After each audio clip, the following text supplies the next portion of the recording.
The only person serving time for the abuse of young girls is a woman. Newsflash. And I don't have 35 men on my roster. Yeah, and I don't even like 35 men. I can't name 35 men I like. So there's no roster, babe. Same. They always say with MWI couples that they only last, like the couples that make it out of prison, there's like it's like a 3% basically is your chance of having a successful relationship outside of the prison. And she is that 3%. What are these women seeing that would ever cause them to write a man in prison? So I Googled write a prisoner. All of this at the first visit? Yes. I have chills. I have chills right now as you're saying this. When we started talking about his case, it turned out, and I knew it was in my neighborhood we were in the same neighborhood. It was on my block. It was at the bodega on the corner of my street that I used to go to every day. And his case, like there were so many injustices, He was, of course, sentenced during the 90s. He got a 30-70 to life sentence at the age of 18. The DAs don't like to admit when they're wrong. But the Brooklyn DA did write a letter in support of him getting out and that he should not have been in there that long. When he came home, you thought it was going to be this time for you two together. But when you came home, reality was far from that. I love your relationship for that reason. Not every relationship is like what they portray on TV with these love after lockup shows. Like there are normal relationships that come out. This is for the prison wives. Still don't break, love don't fold. I'm still here, I'm still gold. Wow. Let me just tell you real quick, because I went to visit yesterday, and obviously it was not a contact visit. It was just a glass visit for us. And something I just wanted to kind of maybe share with everybody, like over the years, if you ever have to have a glass visit where you have to use like a handheld phone and you're wearing like earrings like this, you want to wear, I've learned this very quickly, you want to wear the earrings that have like a snapback, not the pushbacks, because when you're sitting there on the phone for hours like this, the pushbacks, the ones with the little pieces in the back will start digging into the side of your head. So if you have the ones that like are, if you wear hoops and you have like the little snap joint thing, those tend to work better when you have a glass visit, especially if you have the ones where you have to use a telephone, or if you're doing a video visit and you have to, use a phone on a video visit at a facility. Just how long up, you guys are those visits? For us, the glass visits, technically I can walk in at 6 a.m., get processed, probably get back there about 6:30, 7 o'clock in the morning, and I can stay till 4. Damn, so you got to hold the phone up that full time. So, and like hours upon hours of doing that, as like if I was wearing these, because these have the little snap, like the little piece that you put in the back of your ear, I would have to take it out because it would drive me nuts. But if you want to look cute, you have to wear the little ones with that have the little, I don't know what to call it, a toggle. Wow. Yeah. So sitting there like this with the headset thing, it's not it fun. gets tiring. But luckily, I'm a millennial, so I'm used to using a. Cheers. Wow. I would hate the having to I would forget that I'm on a jail phone, and I feel like I'd press my mouth against it and get all gross, because I know whenever Joseph does our video visits and he his mouth gets too close to the phone, he gets all grossed out because he has OCD and stuff, and I'm like, these are things I don't even think about, and it's just a regular thing that people that have to do phone visits like that have to deal with, and that's crazy. Yeah, and I was gonna say they give us little paper towels and stuff. So if you want to clean it, you could clean it. And I'm sure the guys, when they use those kiosks and use the phones for video visits or whatever, they probably clean it. I'm sure Joe cleans it. I mean, Mike's. Isn't it crazy to me? Isn't it crazy that people that may not have been clean freaks out here in the real out here in the free world, when they get incarcerated, they become Yeah, from what I understand, Joseph was like that before. So it probably just got 10 times worse when he got into prison, because he was like that even on the outside, where he wanted bottles to face certain ways and like dust to be cleared off at all times. I'm like, oh boy, wait till you come to my house. And like prison just feeds that. Like it just makes it, maybe exacerbates it even more. Speaking of my house and being a prison wife and the struggles of being a prison wife and a homeowner, just want to bring this up because I know there's probably so many people listening to us that have had to deal with things like this. Y'all, I don't even know what a sump pump is, but mine took a shit in my house. Is it like the water line sewage pump in my thing? It was like, it was just like squirting out the side, like the middle of the pipe last night as we were getting this crazy downfall of rain. And I'm like freaking out. Oh, I'm down here about to go live on my TikTok, my jewelry TikTok. And all of a sudden I'm like, why does it sound like, because like I have this basement door on the other side of my basement is like a less done up version of my basement. But it sounded like it was raining in there. So I'm like, oh, I sat there for a minute and I was like, do I want to find out? I was like, do I even want to get up and look? But then I was like, I gotta look. So I got up, I looked, there's water just spewing everywhere. I'm like, oh, So I called my good old mommy. I said, Mommy, hi. Because I don't have my husband here. I don't have any other help. I don't have a handyman to come down and look and tell me what the hell is going on in my house. Because I don't fucking know. I don't even know what this thing is. Thank God ChatGPT helped me. I took a picture. I said, what the hell is this? And what's going on? Chatty to the rescue. And y'all, I had to have a plumber come in today. And not only do I need to get my sump pump fixed, I also was informed my effing water heater is 15 years old, which is very old, I guess, for a water heater. Yeah. And I need her replaced before she decides to take a shit, or else my basement will be flooded.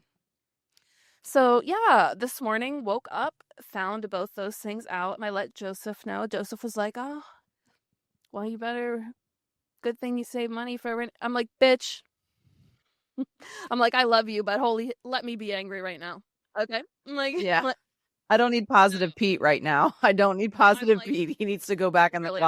I'm about to lose $4,000 almost on who knows how much for, their work. I don't even know if that was calculated into my estimate, but just like the normal struggles of people out here that, think that we do these relationships for funsies and stuff. Like, you know what I mean? It's one of the things that you accept as you are with someone who is incarcerated. You know that you are basically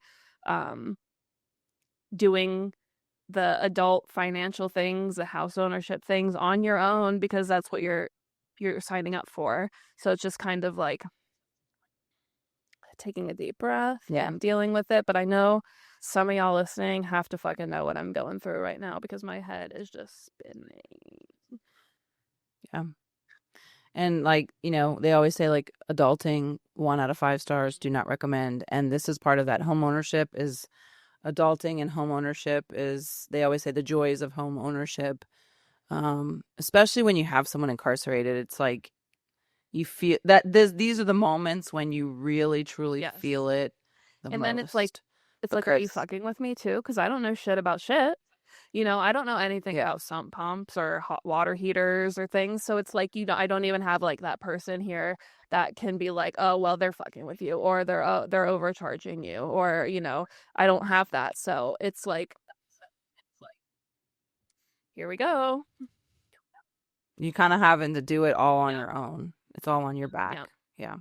So did you turn off your water source? I unplugged. Okay, that's what I was going to say. Last night, and the guy told me last night that was a good idea because it was how crazy it was being. But he did say, thankfully, they can't come until Tuesday. Right now it's Sunday. By the time y'all are hearing this, I will be out money, and I will hopefully have a new sump pump. But there's no rain until then, so fingers crossed that your fingers and toes. Yeah. I will say, the day I was leaving the early morning hours, I think I got up at 3 a.m. to fly out to Hershey, to fly out to where Paige lives. I had the same thing where it sounded like it was raining in my house. And I'm like, what the hell? And turns out my water heater imploded up in my attic, and there throughout the vent in the bathroom, water was coming out of the vent. So I was like, oh shit. So I ended up just putting buckets, and I left, and my poor brother had to deal with But thank God you have like your my poor brother who lives with dad. me. Huh? Thank God you have them. Yeah, yes, I do. I'm blessed. I'm so blessed. He knew how to turn the water off, because I did not know how to turn the water off.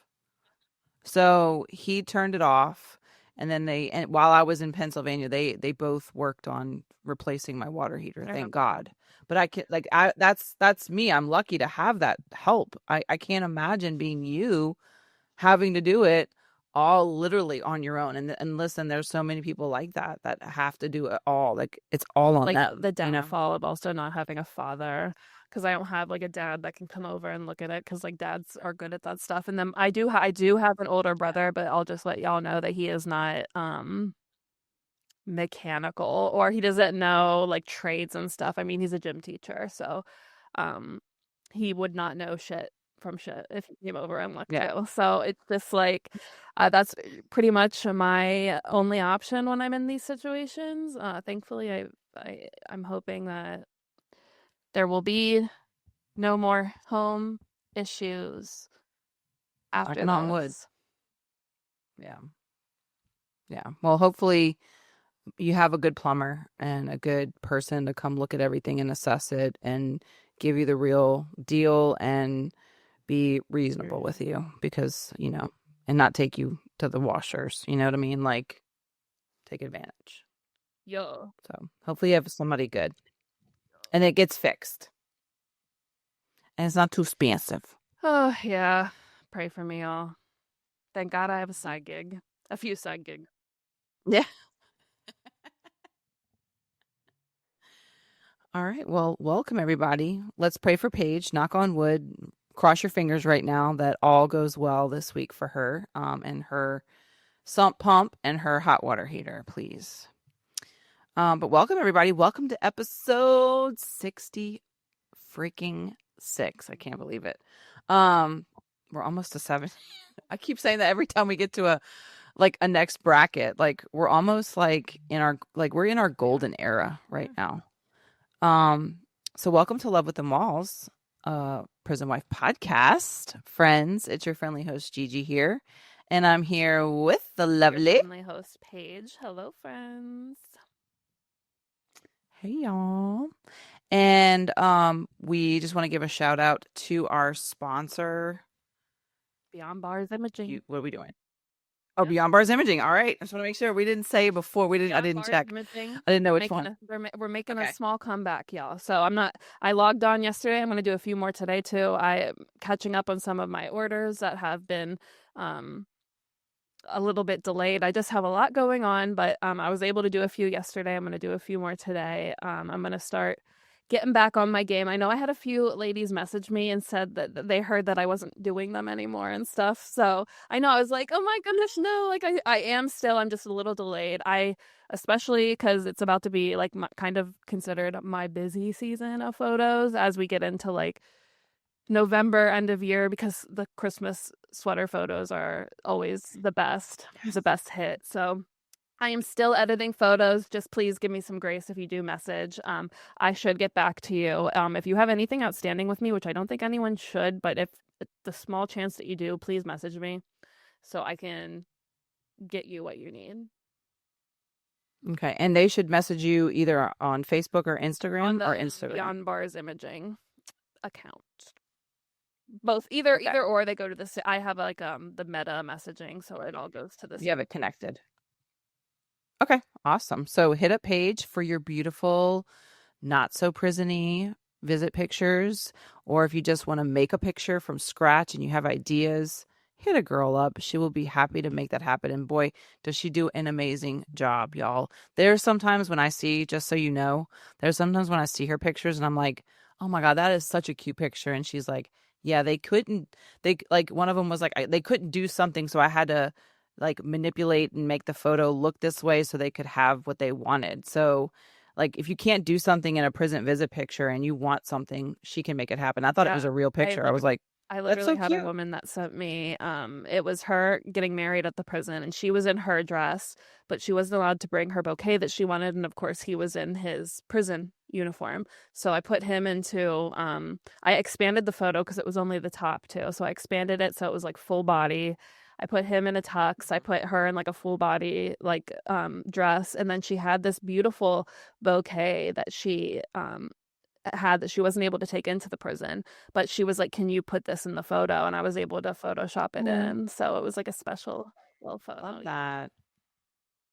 Oh, well, so what I'm saying, guys, Paige is amazing and she can do amazing things. So hit a girl up. Beyond Buzz Imaging. I had to do my little jingle.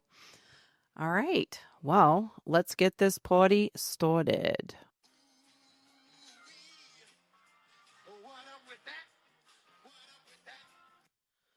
All right, friends, it's time for What Up With That legislation.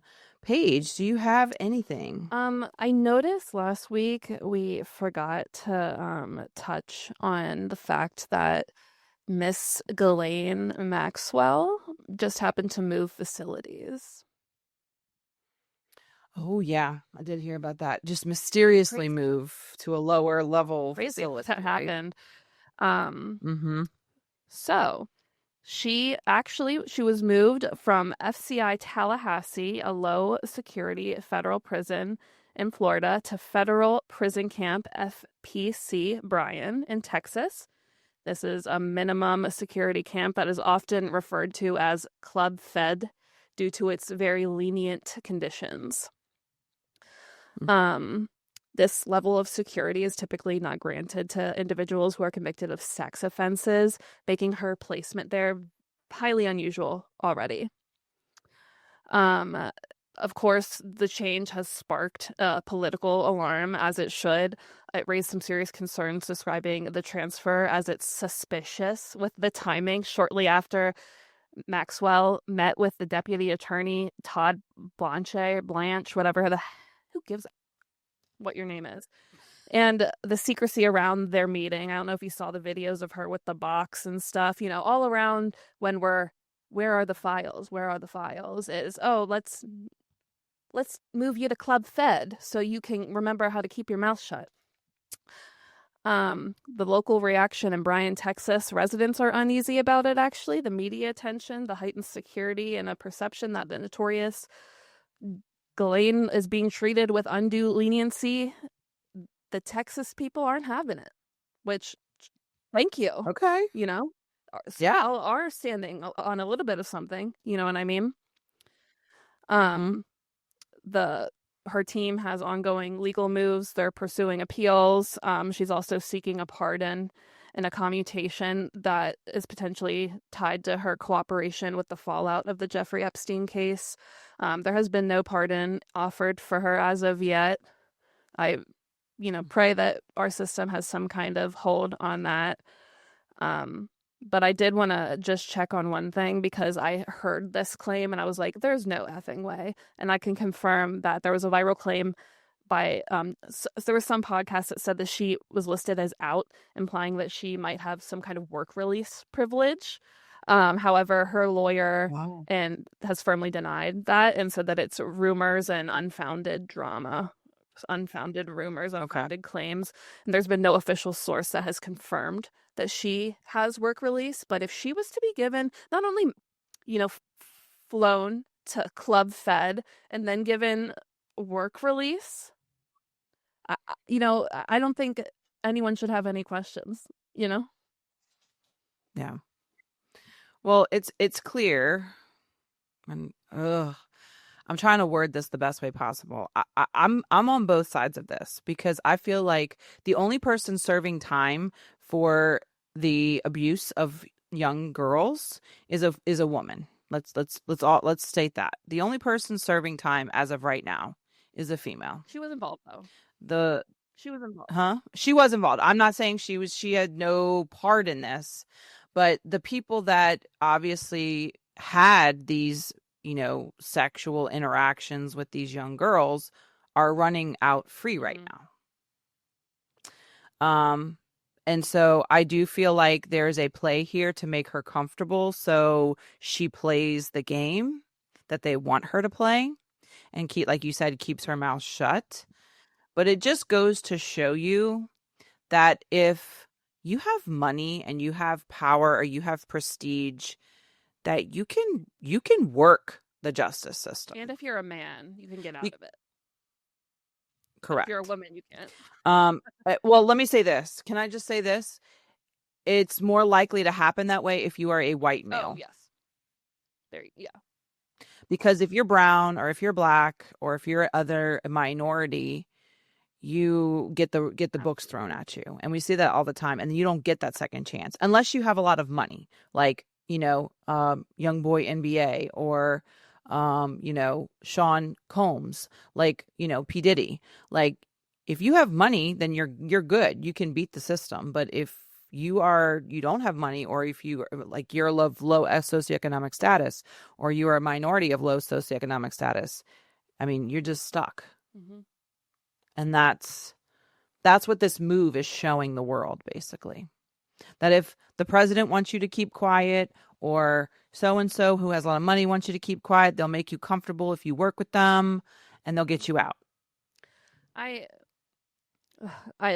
know she's probably horrified, and she's done terrible things. I'm not trying to say that she is a good person, because she is not. She was involved in a lot of these cases and did it herself, not alone just recruiting. She was involved. But girl, stand on your fucking 10 toes. Fucking air this man out for all his shit. Air them all out. I don't give a fuck if they're Democrat, if they're Republican, if they're brown, white, purple, rainbow. I don't care. Give me the whole list of all of them and air them out, girl. Because guess what? That will work a lot better for you. Save us. Amen. Yeah.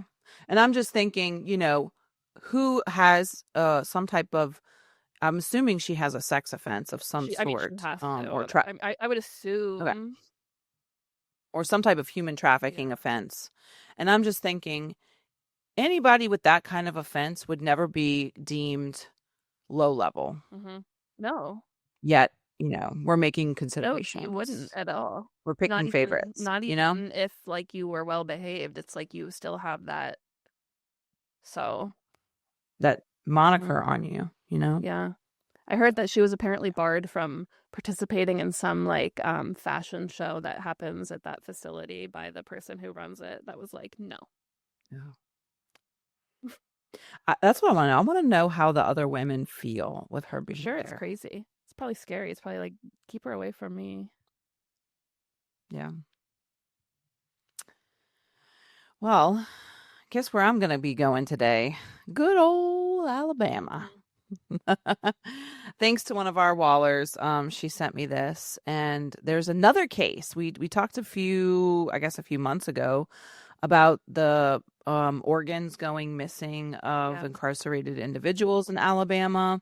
Well, there's another case over organs gone missing, and it's set to go forward. A judge ruled, this was from last week, a judge ruled that another case of a man whose organs were taken without his family's permission by the University of Alabama at Birmingham could move forward.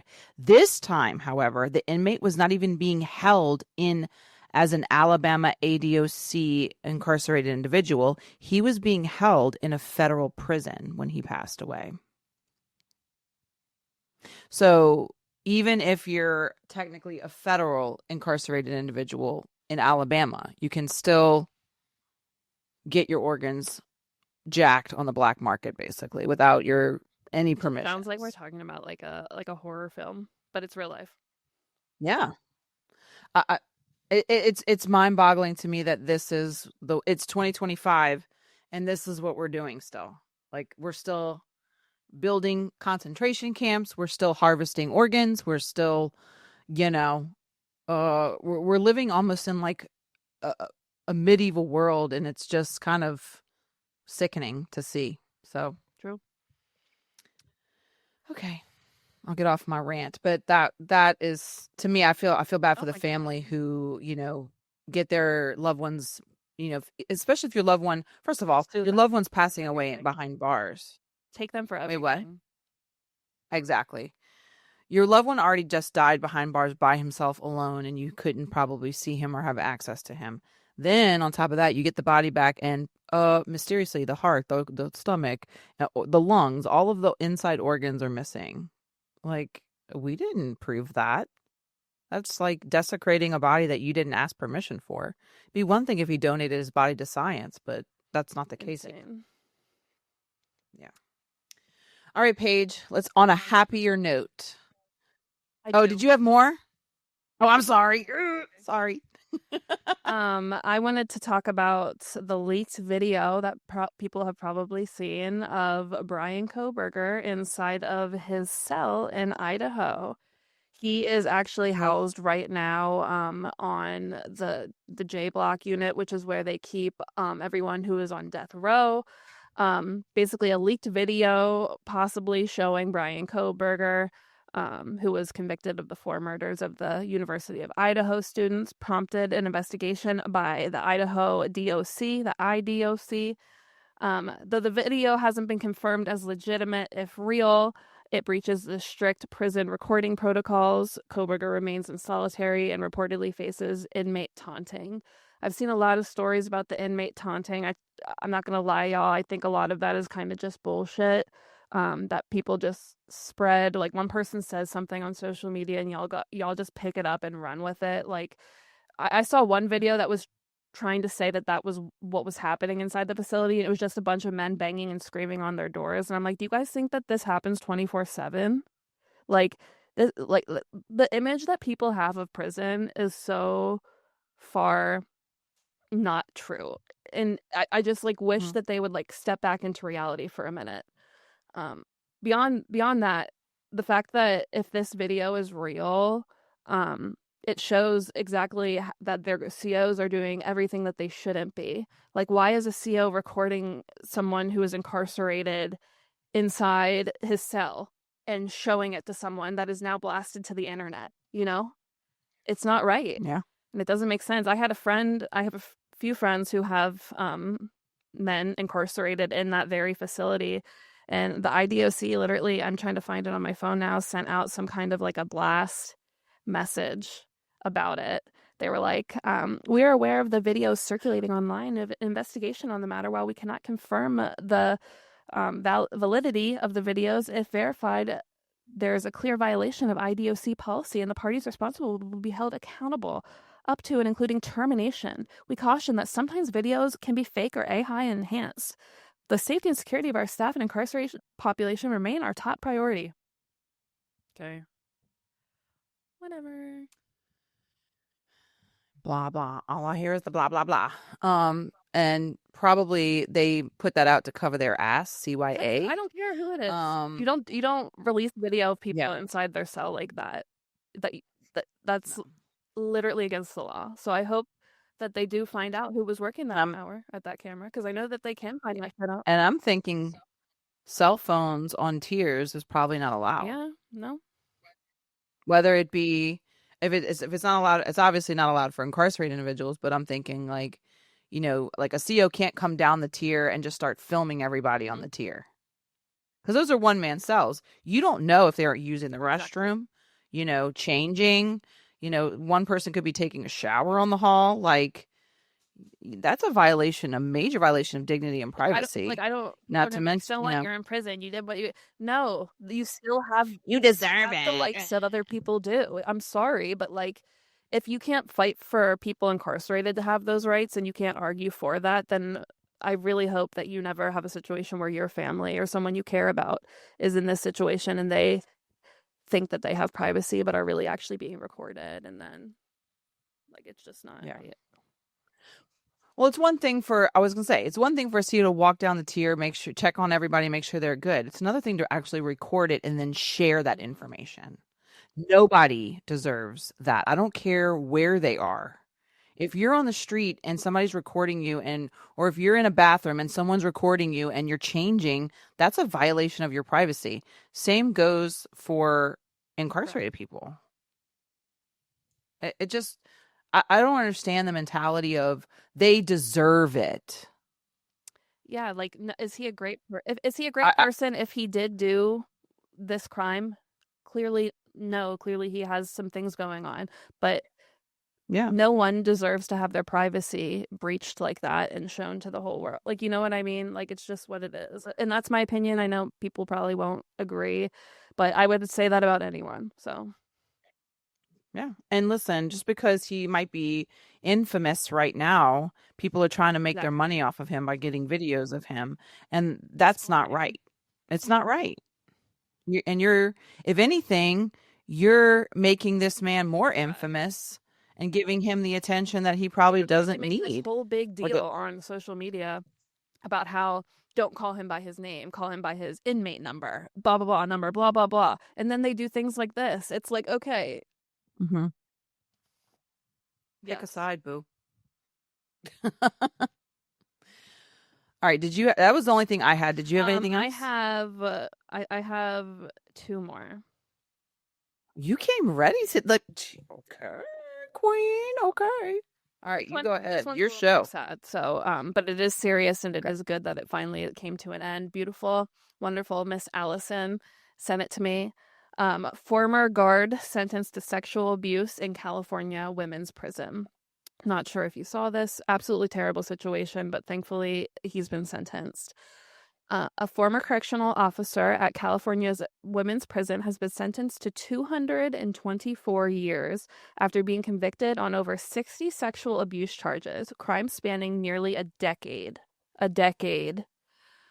Despite numerous complaints from incarcerated women, the abuses persisted, with many survivors punished or ignored. The DOJ has launched a civil rights investigation. This is exactly what we're talking about on this podcast when we talk about, the terrifying power imbalance that comes inside of prisons and, all these people who are dealing with it, who are trauma survivors that are now incarcerated. It's like you are now becoming a victim of another crime and you're not even being listened to. Like, I can't imagine what some of these people went through. A decade this man was employed? Yeah. Shit would never happen. And what was it? Over 60 counts? 60 sexual abuse charges. That's just what he was charged with. So, I mean. Yeah. There could be way more than that. I got chills when you read that. And for the people that say that people deserve this and they deserve it and all that, like, I want to, it makes me angry thinking that people would say that, because this is, like you said, this is the most imbalance of power possible. And this man was a predator. And if you say that they deserve it, you are supporting a predator that worked for 10 plus years in a system and probably sexually assaulted more than 60 plus women. Let's be real. I think this would never happen in a men's prison for 10 years. Absolutely not. Because people believe men a lot of the times. The same. It's just a situation that shouldn't even have to happen. It's these women are put away for something that they did. They are being punished. They are being reformed, and then to have live in fear, more trauma, and it's terrible. And I hope that all of them. I mean, I don't know what kind of justice you can get when that is happening, but see you never, motherfucker. Yeah. And, like you said, these women have no voice. Can you imagine? First of all, and for anybody that's, I mean, I know the people that listen to us understand what we're saying, but for somebody that doesn't have anybody incarcerated or has never had to experience any type of sexual abuse, when a lot of these women, like you said, coming in, they already have histories of sexual abuse and trauma, and all of that, it changes your brain. It changes how you think about things. It changes how you see things. And then now on top of that, now you're in a position where you are treated as scum, treated as an outcast, treated like a piece of shit. Let's be real. I'm going to be fucking real here. And then you have someone preying on them and you can't say a fucking word.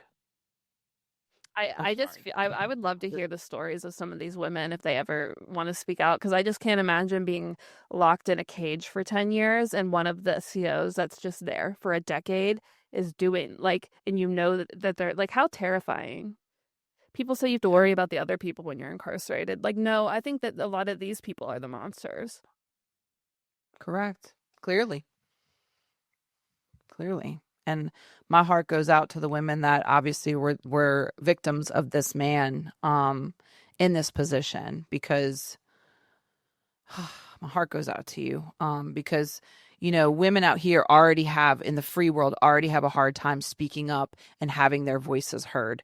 And I can't even imagine having to be stifled and shut up and told to sit down and then punished for having something so horrific happen to you. It breaks my heart.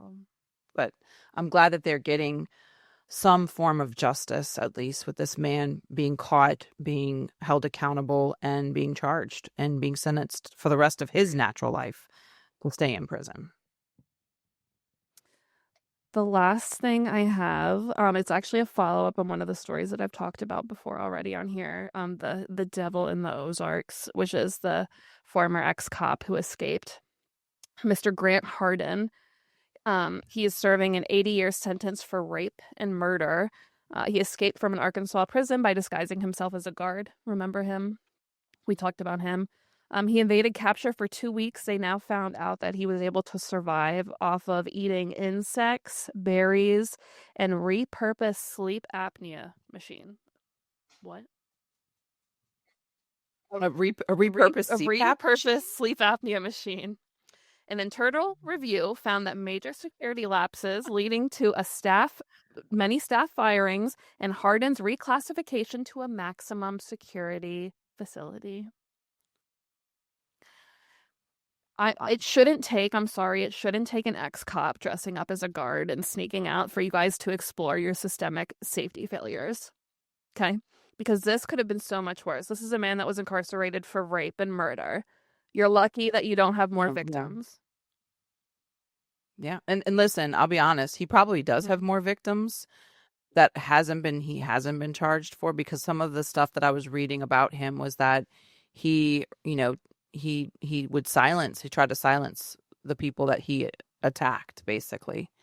And so I just bye. Go back to your max security. Like, how did you ever not? Why weren't you ever what? Why were you not on a max security facility? You're an ex-cop, a rapist and a murderer. Well, he should have been like in some type of special protective custody, I would think. Let me know, Arkansas. Yeah. I'm done now. Okay. Well, now we can move on to your beautiful, I'm so excited to share Paige's nails today. I'm gonna let you tell us about them because they are just so adorable. Look at the bow. Look at the bow. Look at the fucking I have her on this hand too, but she fell off. Okay. So she said bye. Aw. But yeah, y'all, these are some of the ones that I've won from like I did like that mystery nail thing on TikTok. And at first I wasn't a fan of them because I'm not gonna lie, when I got them and I have them here, they're huge, and I only got the long ones because I wanted to see what they would look like. But then I was like, oh my God, that's right. You can literally cut these down. Like, so why wouldn't you get these ones? So like, this is how big they were. Okay. They were big baddies. So I like cut them down to this, and then I just like put the hearts on my thumbs and my middle fingers, and I put a little bow on my ring finger. I love that. So it didn't come with the bow on it. You had to put it on there. Yeah. Oh, it did? Okay. So the nail came with the hearts. Like you can choose if you want a solid or if you want a pattern or something. Those are so cute. I love the color too. I love that it's like a mauvey pink rosy color. I didn't like that part, I'm not gonna lie, but it's grown on me. Okay. So what are we naming those today? I feel Little Bo Peep? I honestly feel like they need to be like something like that. Little Blue Bo Peep? That's her name. That's her name. Very cute. And what's the like you get them from, like you order them, right? Babe Nail Co. is the Okay. And is it almost kind of like, I want to say it's similar to your like jewelry thing where you pick one and it's like a surprise? I think that does Okay. Bomb Party too. So I think Oh, she okay. created the idea off of that, and like now she does both. I know. I'm That's like, cool. creative. Okay. Yeah. All right, y'all. Well, we're getting into sadly, our last summer storytelling series. And we're ending it with a bang. And boy, do we have a wonderful guest coming up. Her name is Donna. And I want to tell her story because it's so awesome and I'm so happy. But, they always say with MWI couples that they only last, like the couples that make it out of prison, there's like it's like a 3% basically is your chance of having a successful relationship outside of the prison if you're MWI. And she is that 3%. So I definitely want to share her story, but I'm going to let her do it. And we hope that you enjoy this interview. Hey, everybody. Well, I am here with the lovely and beautiful Donna. She is going to share her story of meeting her loved one inside and then having him come home and start a family. So, Donna, I would love to hear how you two met to get it started. So, you know how like you have these kind of like topics that you go down rabbit holes when you're bored. So for me, it was like prison and like prison culture. And I was always like fascinated by how prison is its own world within a world. So that was kind of like when I would go down these like YouTube, Reddit rabbit holes. And this particular was the summer of 2019. I was really going down these rabbit holes because I worked a night shift and I was really bored. And I remember I was watching at work some sort of, I think it was like a Netflix reality prison show. Like one of the bad, the horrible one, like the real trashy ones. And I remember thinking, I always like judged women that dated prisoners, right? Like we all did, I guess. And I always thought about like, oh, they're pathetic, the usual. This night I said, what are these women seeing that would ever cause them to write a man in prison? So I Googled write a prisoner. And I literally was on the site for 5 minutes. And I put like my age. I'm in Brooklyn, New York. So New York. And I was just going through the different profiles. And a lot of them were like what I expected. Either just very aggressive or very like, I'm looking for love. I need love. I want love. But then I came across my husband's profile. And it was, well, one, he was good looking, and his eyes, like, though, they caught my attention in the picture. And his profile, little paragraph was so intelligent and kind. And, it was just very like talking about what he likes to do, how he would like to like, write with people and hear about your day. And like, he was very like, if you need somebody to talk to, and like he was open-minded and like, let's, it was just very intelligent, very nice. And I just said, okay, Donna, I was laying in bed and I said, you're not writing this person. Stop. So I like shut my phone off. I put it on the nightstand, and I kept like going back and picking my phone up and looking at it. And I said, Donna, you are not writing this person. And then I told myself, I talked to God a lot. I said, God, if I am still thinking of this person in a few days, I'll write to him. And I said that because I don't remember anything unless I write it down. So I fully was expecting to not remember this. So I said, I will not write this person unless I'm thinking about him in a few days. I was thinking about him constantly. So then within that week, I said, let me Google him. And I didn't expect to find anything because his crime was in 1997. And I thought, I'm not going to find anything, but maybe I'll be able to find like a news article or something. And I actually found an article that he had wrote that was published in Vice and the Marshall Project. And it was about the crime and what happened and why it happened and how it happened. And how he was 18, barely 18 when it happened. And reading the article, it was, we were the same age, which I knew because I had searched the age in the website. But in the article, it said the neighborhood he lived in Brooklyn, which was the neighborhood I was living in Brooklyn at the time. We had a lot of similar background, a lot of things in common with our background, like just dysfunctional childhood, abusive stepfather, all that lovely stuff. And as I'm reading this article, which again is so intelligent, it's just explains things beautifully. 100% was like, okay, he shouldn't even be in prison right now, right? Like he was a child when this happened. There was all these other circumstances. As I'm reading it, I said, okay, God, I see, like I felt like God was telling me it was okay, right? Like it's okay to move forward with this. So I decided I was going to write him a letter, wrote him a letter that weekend. And in the letter, I told him, hey, I Googled you. I know everything and we don't have to talk about it if you don't want to. And also, I don't think that you should be in prison for as long as you have been in prison. So I wrote him a letter. And then I remember as I was walking to the mailbox on my corner, I'm somebody that like takes leaps, and I'm also somebody, I told you, I talk to God and I follow the breadcrumbs that he gives me, and I listen to signs and all that. So I was following the breadcrumbs, right? Like I felt like every step along the way, God was saying this was okay. Also, the first night when I saw his profile, it tells you like what the crime was, how old, like what year it was. And it says when he's getting out. And it was 14 years from 2019. And when I read that, something inside of me said, don't worry about that. Like, that's not important. And that was also like, okay, I can keep, I can keep going. I can keep going.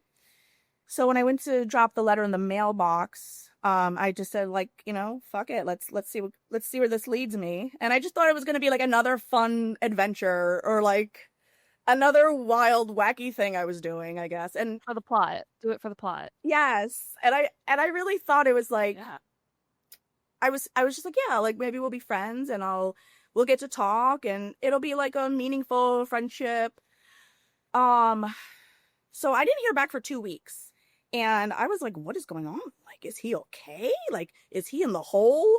Like, I didn't know anything about prison, but I knew about the hole. So I'm like, is he like in like, and then I thought, Donna, maybe he doesn't like you. Like maybe you wrote him and he's not interested.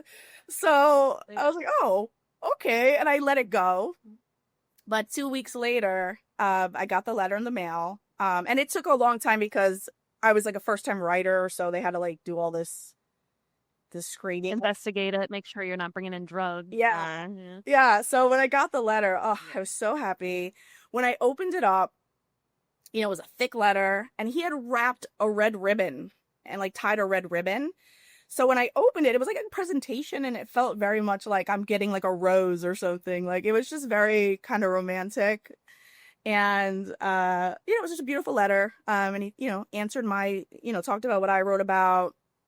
He talked about himself and we just started writing back and forth, for about a couple of weeks. But it's 2019, instant gratification. I'm like, look, how do we talk on the phone? Because this is great, but I need to talk to you. So, quickly we started talking on the phone and, I don't know how it is in other prisons, but this man was able to call me multiple times a day. We would, whether it was 20 minutes, 30 minutes to sometimes it was an hour, sometimes it was an hour and a half, sometimes it was 3 hours. Like, wow. He stayed by the phone. This man, back then, I feel like that was like hard to come by. At least like in California, it would have been. So that's awesome. He was running the phone or something. I'm sure he was pissing people off too, because he just wouldn't get off the phone. And he would find ways to call me. And this was before the tablets.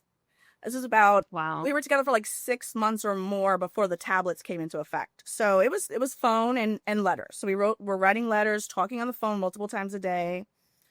The first time we talked on the phone, I was a little taken aback because he had a very strong Brooklyn accent, and I know he's from Brooklyn, but I wasn't expecting that because he'd been upstate in Attica for 20 something years.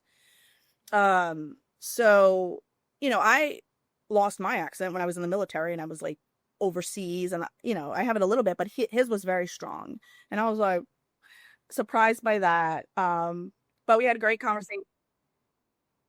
I was gonna say you can take the boy out of Brooklyn, but you can't take the Brooklyn out of the boy. Because there's like a lot of other probably New York City guys up there. Maybe.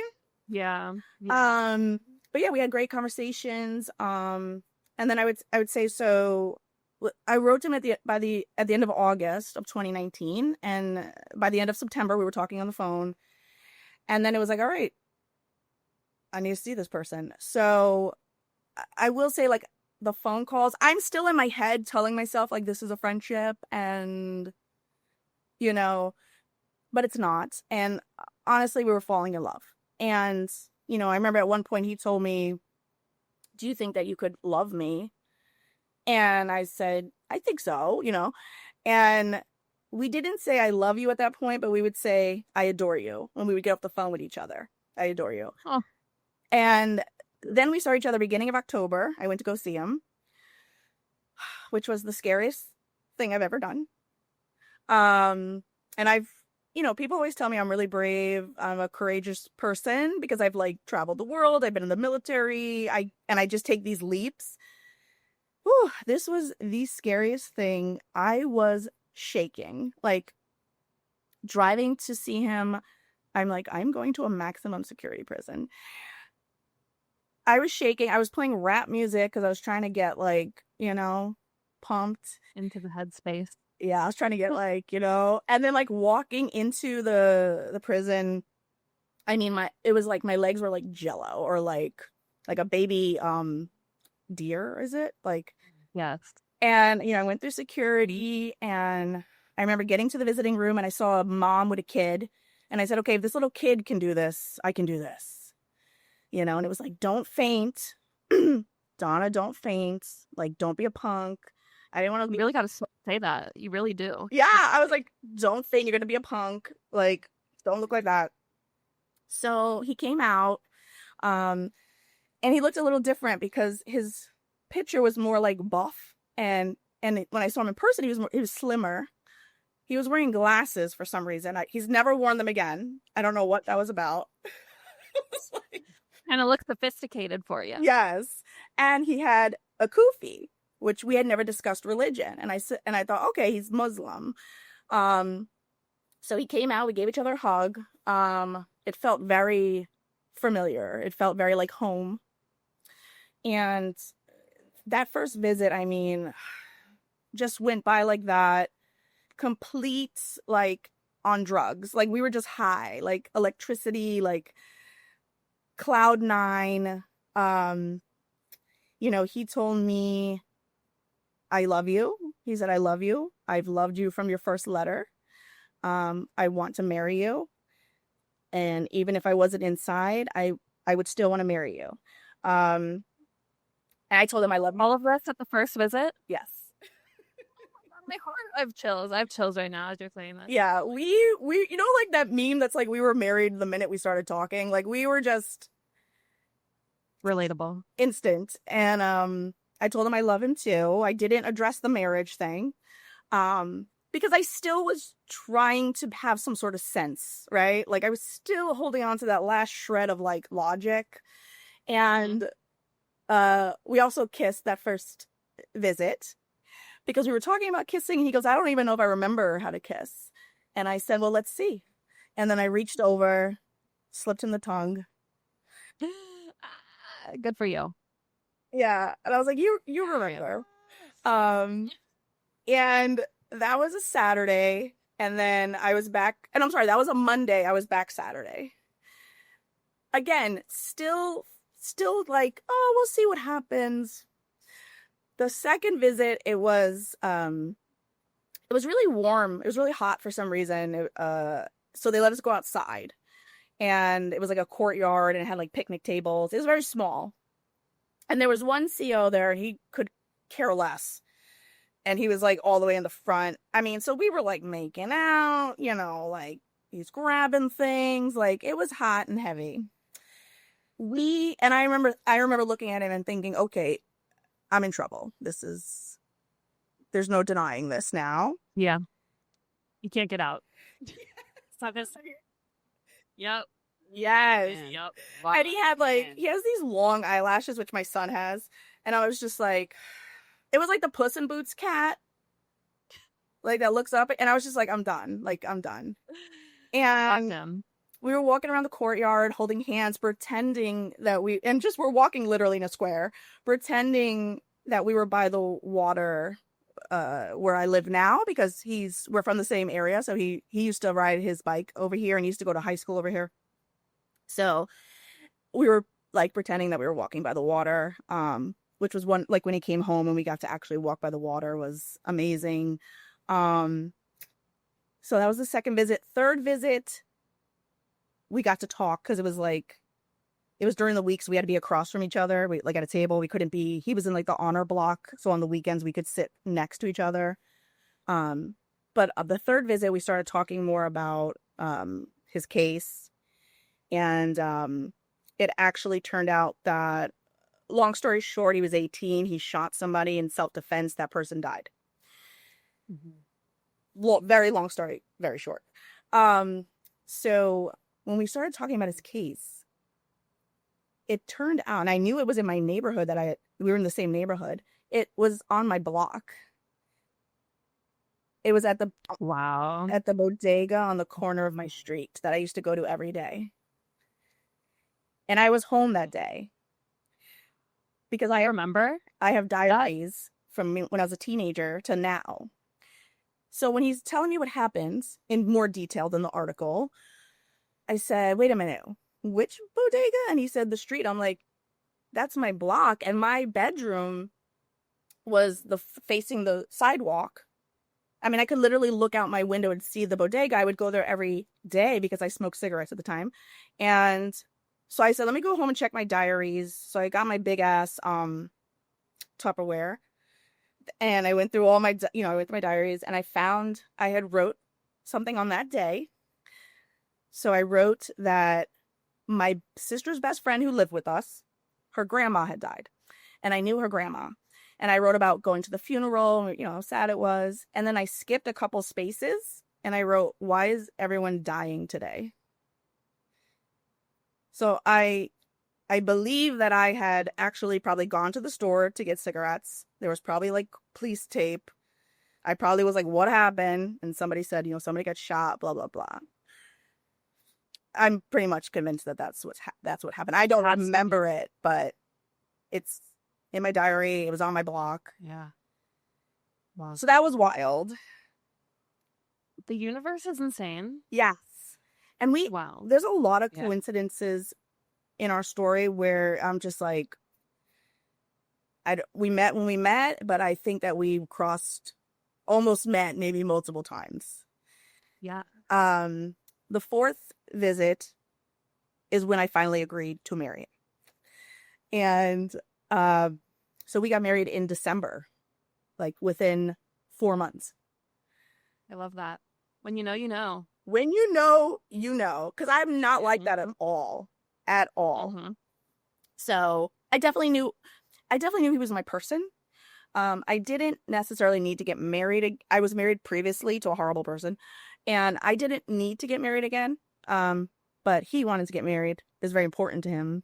And I also thought, okay, if I want to spend time with this man, have sex with this man, I'm in New York. Yeah. I'm getting married. And we got married in December. And it was really beautiful. I wore I was not going to let them take away this for me. So I was going to like make sure I look like a bride. Like Meghan Markle's wedding dress? Yes. Mine was like that, but it was a cocktail dress. Like, so it came to my knees, but it had the like top part. Okay. It's form fitting. So I wasn't sure if they were going to let me in. So I had like a extra outfit in the car.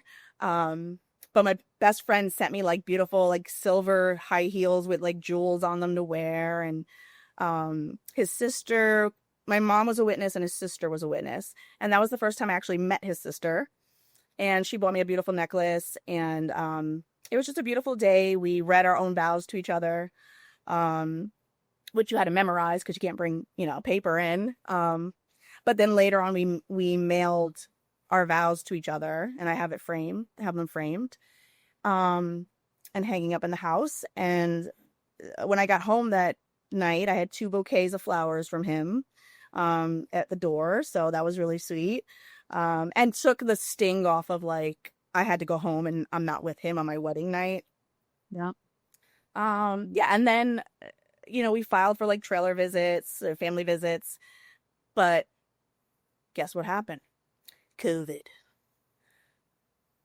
So, because this was December, COVID was in March. We should have had a visit probably that summer. Oh my God. So we never got to have a visit.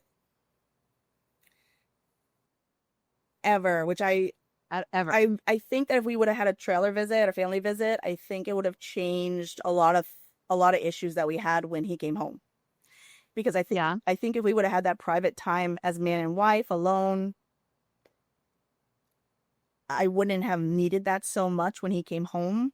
And then I didn't get it because when he came home, everybody and their mother wanted to be around 24/7. So like when Paige, when you talk about your visits, I'm like, oh, so jealous. Like, We alone time. It's just us. Like it's really everything. And I have to remind myself too, Donna, when I think about like the possibility if Joseph was to ever come home, that I have to understand and know that that's not how it would be. Yeah. Yeah. Because it's just. But I think it's so great that you guys have had that time. Yes. Love it. Yeah. It's everything. So we didn't get that. So I was with him inside for about 2 years, right? So, but the second year was COVID. So to me, a COVID year inside is like dog years. It's like 7 years. Mm-hmm. It was so hard. Imagine. Yeah, because the 14 years didn't really faze me because I felt like we had, I could visit him anytime. We could be physical in visits. I could hug him, kiss him, put my head on his shoulder, hold hands. And then we would have family visits, probably like every 30 or more days. And I'm like, I can do that. There's married people that don't have sex that much out here. You know what I mean? Thanks. So I was like, I could do 14 years, but COVID, I was like, oh, I don't know if we can survive this. If I can't see you, I barely can talk to you. And then when I do see you, we're table one time on our anniversary, our first year anniversary.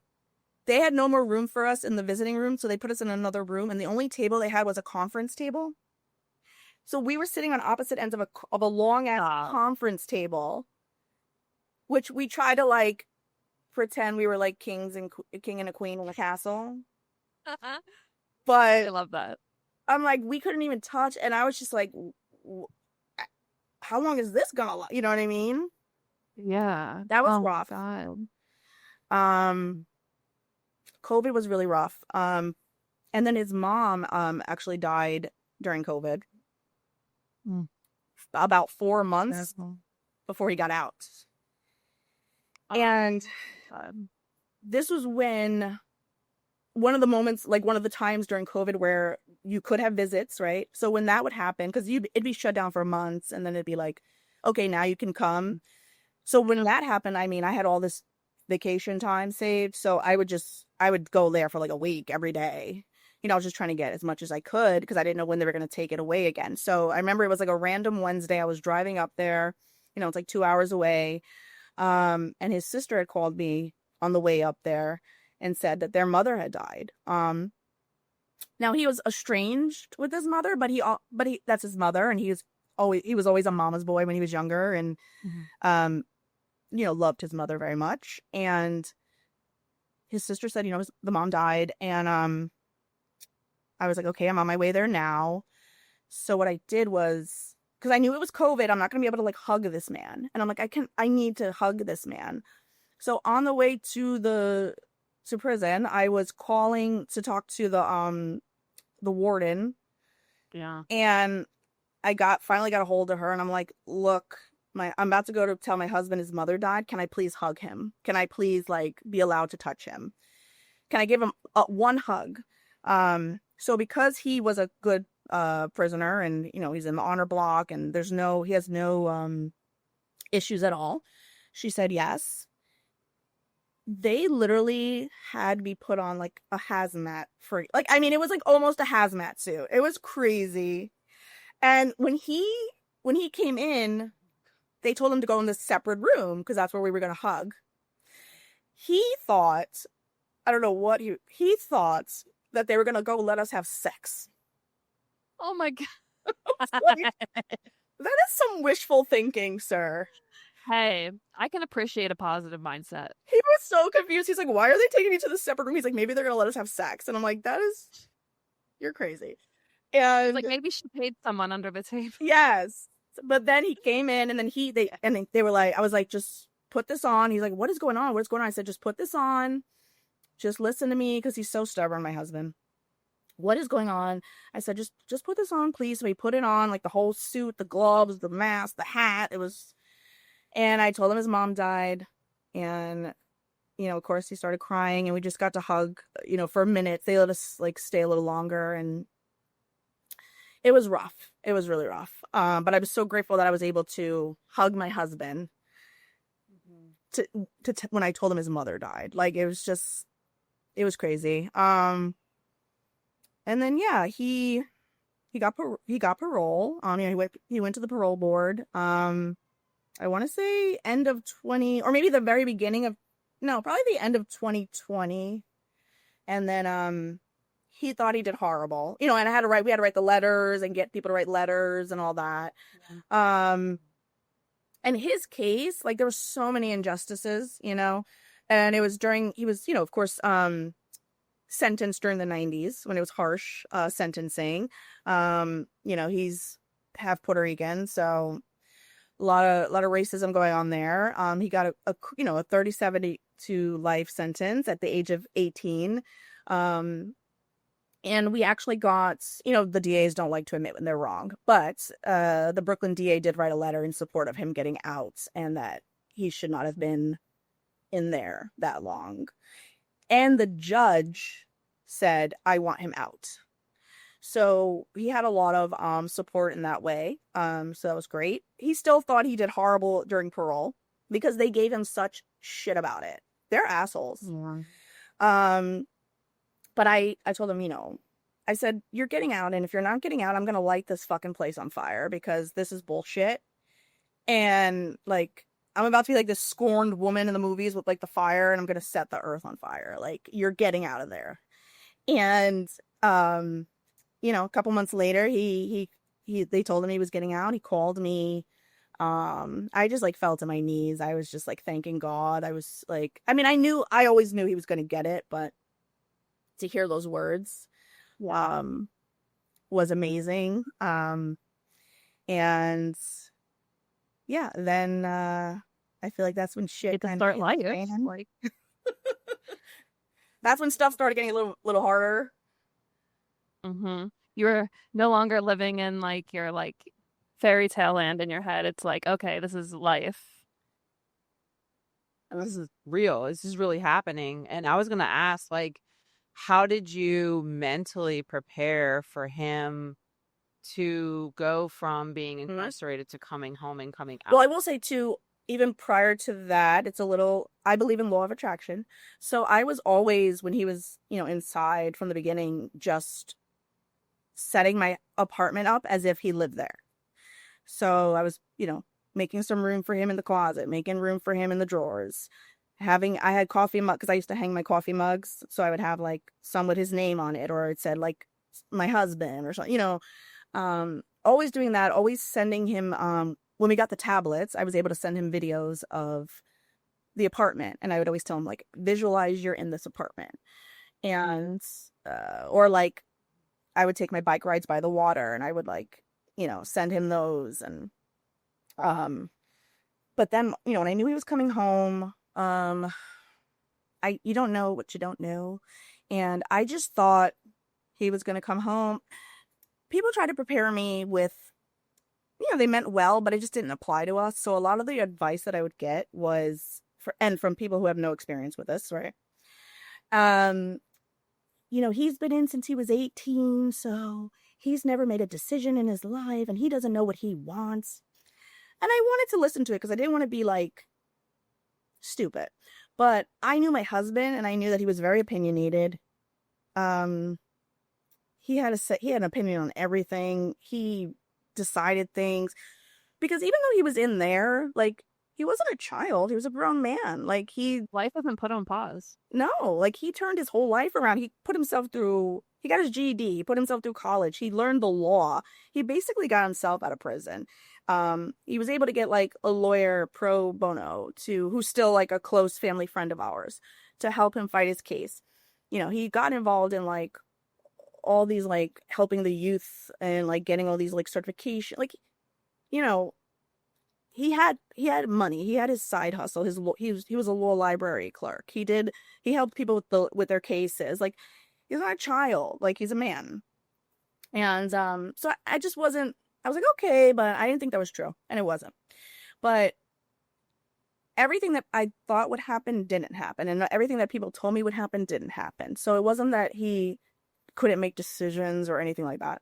But I mean, I did the usual. You know, I got him some clothes, just a couple of things, because I felt like he could get what he wanted to get when he came home. And plus, I don't know what size he is. He doesn't know what size he is. And it was also like he got out about a week before his birthday. So I got him, like, birthday presents and, like, I decorated the house. Welcome home. Happy birthday.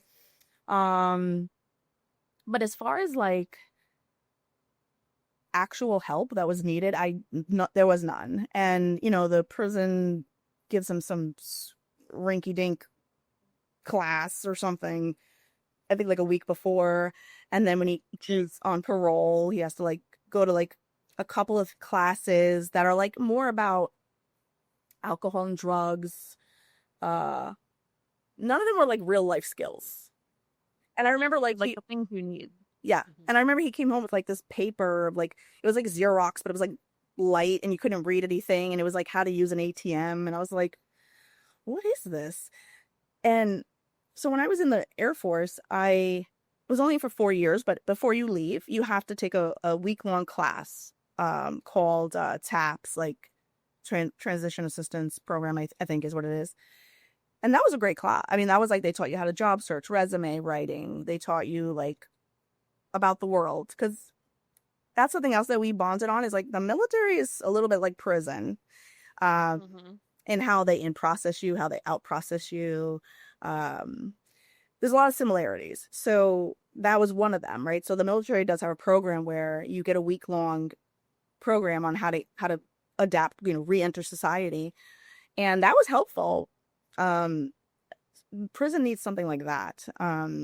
Because whatever they gave him didn't work. So I literally I thought that he would come home and, like, be this wide-eyed kind of child that was a sponge and was going to soak everything in. And, like, I was going to show him all these things and he was going to, like, love it. And, like, no. He hated a lot of things. He was irritated a lot of anxiety. It was not fun. And also, like, at a certain point, it was like, I want to be your wife. I don't want to be your IT person, your secretary, your chauffeur, you know. And I became his, like, reentry counselor. It's like, I have no qualifications for this. Like, why am I doing this? So again, like, you don't know what you don't know, but like looking back, I would have made sure, and he's very stubborn, so he doesn't want to like go to professionals. But I had to let him know I can't do this. I can't be everything. So I really had to like set boundaries. Good. Yeah. I could see how you could easily get burnt out in that situation because, like, even now with Joseph not being here, sometimes, like, when he asks for my help with looking things up and doing this or that, sometimes I'm like, hi, I'm your wife. I'm not your personal assistant. Love ya. Mhm.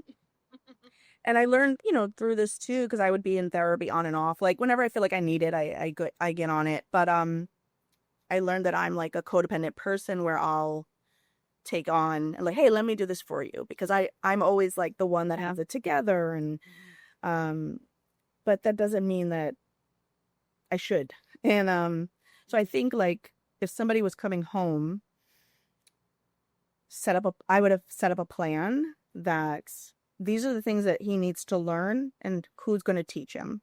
And if I'm going to be a part of that process, what's my limits, right? So, and I realized this after he'd been home a few months, and I was teaching him he knew how to drive because he was a teenage like menace. So he had like a car illegally and was driving around the city, but he had to like relearn, it'd been a while. So, and he had to learn how to like legally drive, right? Not 15-year-old Jason drive.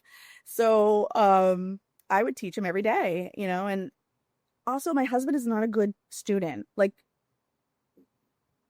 he's not like a child like everyone said he was going to be. He's like an old man with dementia. And that's what I keep telling people. He's like, and let's not forget you New Yorkers drive a little crazy too. yes. So that's probably a whole. Yes. So he's not sitting there like soaking up the knowledge I'm giving him. He's like questioning everything I'm saying. He's disagreeing with me. He's, irritable, cranky, forgetting half of the things I say. So it wasn't fun. And we're fighting a lot. And I'm like, I don't want to do this anymore. Like, so I told him, this is when I finally was like, you need to go to driving school. And he didn't want to.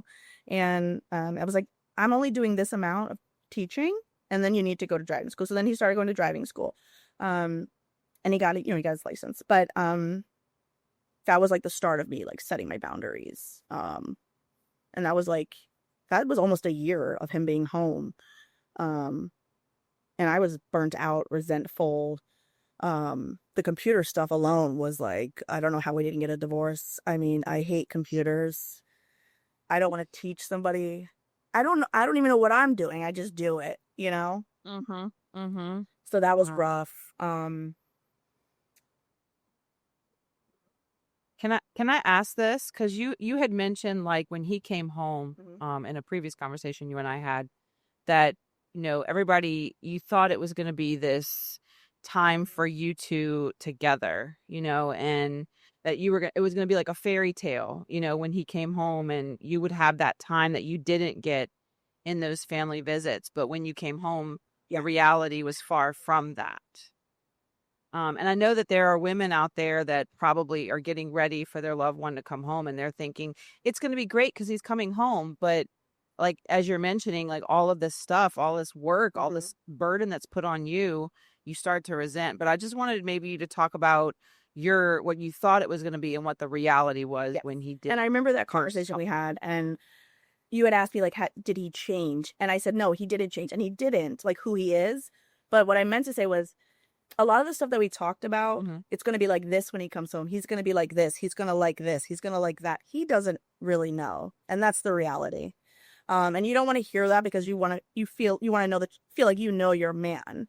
But he doesn't know himself until he comes home, and then he's going to figure out if he likes certain things.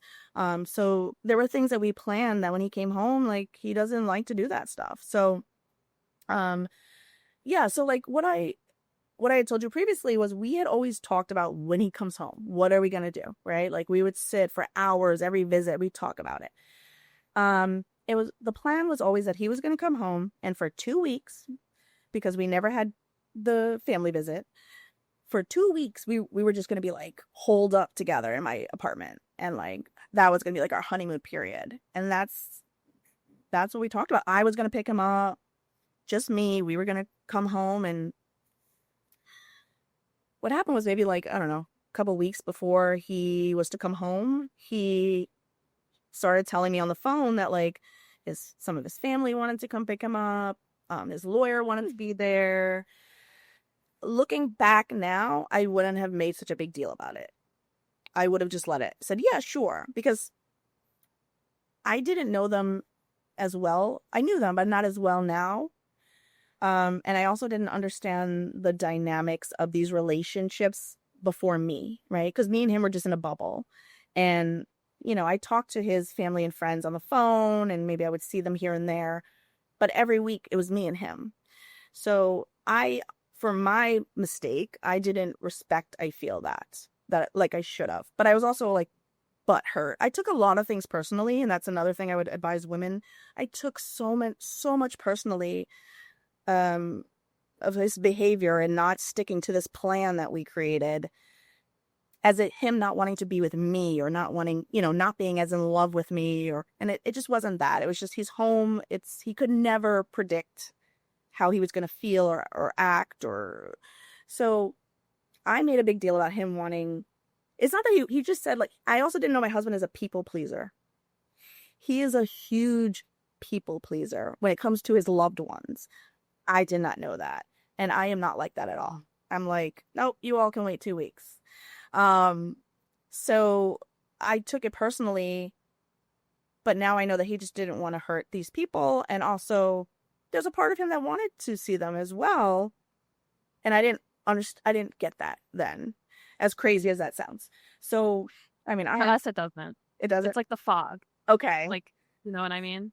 Yes. So, I mean, we wound up like going back and forth about it. And then he was just like, he was trying to please me. He was trying to please them. And it actually wound up where they literally all got COVID. So I was the only person that could come anyway. Wow. So when I picked him up, it was all, it was amazing. He got in the car. It was like crazy, but he was so scared in the car because he had not been in a car, like in the front seat. And like, he thought I was like speeding, and it was just like, dude, I'm going like the speed limit. And we did wind up, like, that first day we went by his family's house to see them, even though we like stayed on the sidewalk so we didn't get COVID. We wound up like visiting my mother. Like, we wound up like visiting a bunch of people, and which was not the plan, but and then we finally like got back to the apartment in the afternoon, and that was crazy because I thought we were going to have like a very romantic like first night. I don't know what I was thinking. Literally, the minute we got into that apartment, I mean, it was on. And it was on. And so much so, the next morning, maybe mid-morning, I mean, I realized my door was open and the keys were still in the door. In my Brooklyn apartment. Thank God I live in a good neighborhood. Anybody could have walked in. Good for you too. Yeah. She celebrated right. Yes. But then, like, again, we never got those 2 weeks. And it was, when I tell you, this man's phone did not stop ringing, pinging, beeping for weeks. Weeks. I said, who the hell are these people? You know, on one hand, I'm like, okay, that's a testament to who he is, because he has all these people that love him and care for him. But it's also like, where the hell have you people been? Because I haven't seen any of you in the last 2 years. So that I was angry about that. Because I felt that I became the background. I felt like I was now here. My job was here in the background to support all of these other relationships, right? Like, and it wasn't about me and him anymore. So, I mean, that's what happened. I mean, he would probably disagree with my narration of the story. And maybe he thinks I'm being unfair, but I'm just being honest with how it felt for me. It felt like I was now in the background, and I was here to facilitate his reentry, his relationships with all these people that he hasn't seen in years. And I grew very resentful.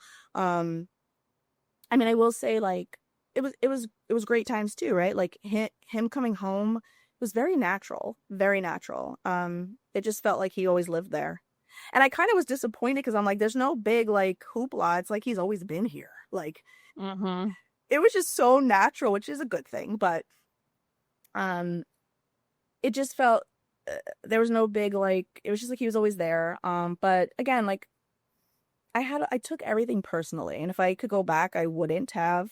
And I also want to say, like, I didn't have to worry. I wasn't worried about anything like him cheating. I wasn't worried about him doing drugs, drinking, being on the streets. Like, he's a grown man.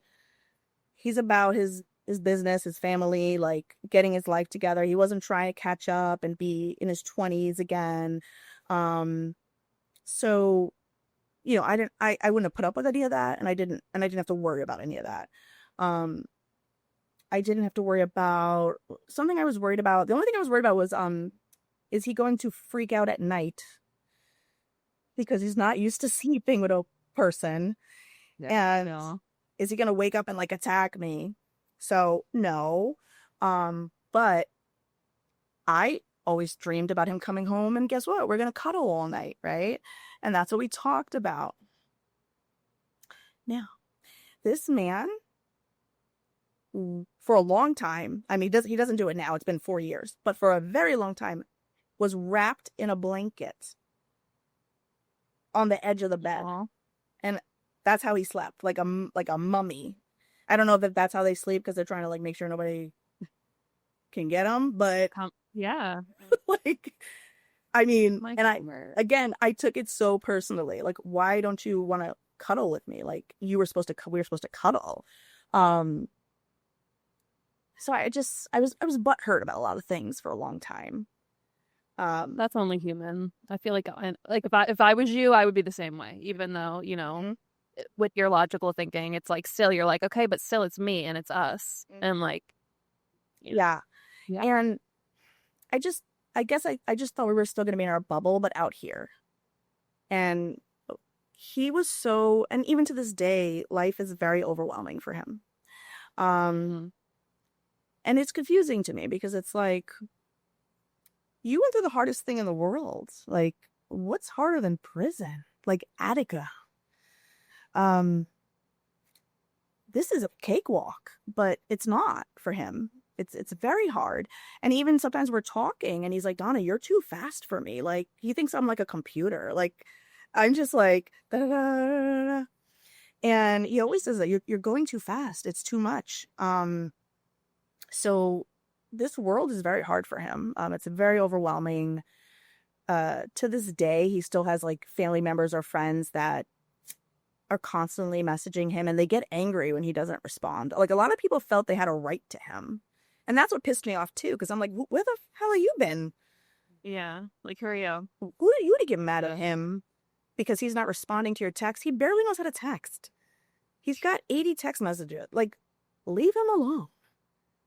So, you know, I also thought, so I was in the military, and the military like really prepared me for any situation. Like, you could throw me anywhere and I'll figure it out. I'll figure out how to get home. I'll figure out what to do. If I have to wait, I'll find something to do in the time. Like, I can figure anything out. I can do anything. If you're like, Donna, you got to give this speech in 20 minutes on this topic, I'll figure it out. And I can do anything. That's the military, like, trained you. I thought foolishly that because there were so many similarities between the military and prison, that he was like that too. Like, I thought he's been through so much. He's been in the shittiest place that anywhere else he's fine and he'll figure it out. No, he's actually, I feel, been very coddled. And like, if you put him in a situation, like, he needs to know everything about it. He needs to know where we're going, what's there, who's there. And if you change the plan, it's like a whole thing. So that was a surprise to me. And I will say, so my husband like will not go to therapy. He relies very heavily on his religion. He also relies on himself to, if there's a behavior he needs to work on. So, I mean, I would advise someone to get therapy in this situation because it's needed, but he doesn't want to. I can't force him. He's a grown man. But there's other things like I encourage with him is like working out is for your mental health. So he had stopped working out when he had worked out all the time inside. And I think that also contributed to his anxiety intensifying out here. So, I'm always encouraging him to make sure he's working out. My husband's also really good in nature for some reason. I don't know. We're from Brooklyn, but this man, like you put him in nature, he can tell you the snakes, the bugs. He talks like in east-west terms, which is not a thing here. He knows like where the wind is coming from and why. Like, and we're like, where are you from? So, when he came home, we started doing nature stuff, which I had never done, like hiking, kayaking, canoeing, and I do enjoy it. I learned to enjoy it. But it was great. I like to do those things with him because he becomes like the leader again, right? And when he was inside, it was very masculine, feminine. Like I felt very feminine. Like he would send me money. I never sent my husband money. He used to send me money every month for like gas, tolls. And he used to he would think about me all the time, right? Like he'd be like, it's going to snow. I don't want you to have to shovel. I want you to go park your car in a garage. He would go send me money for the garage. If I came to visit, it was like, if any CO looks at you crazy, you tell me. If anybody says anything crazy to you, you tell me. I mean, I was like, okay, like, I just felt so protected, provided for. And then when he came home, he was lost and overwhelmed. And now I'm leading. So, I missed that kind of confident, secure person that I guess he was inside because he was very comfortable in that world.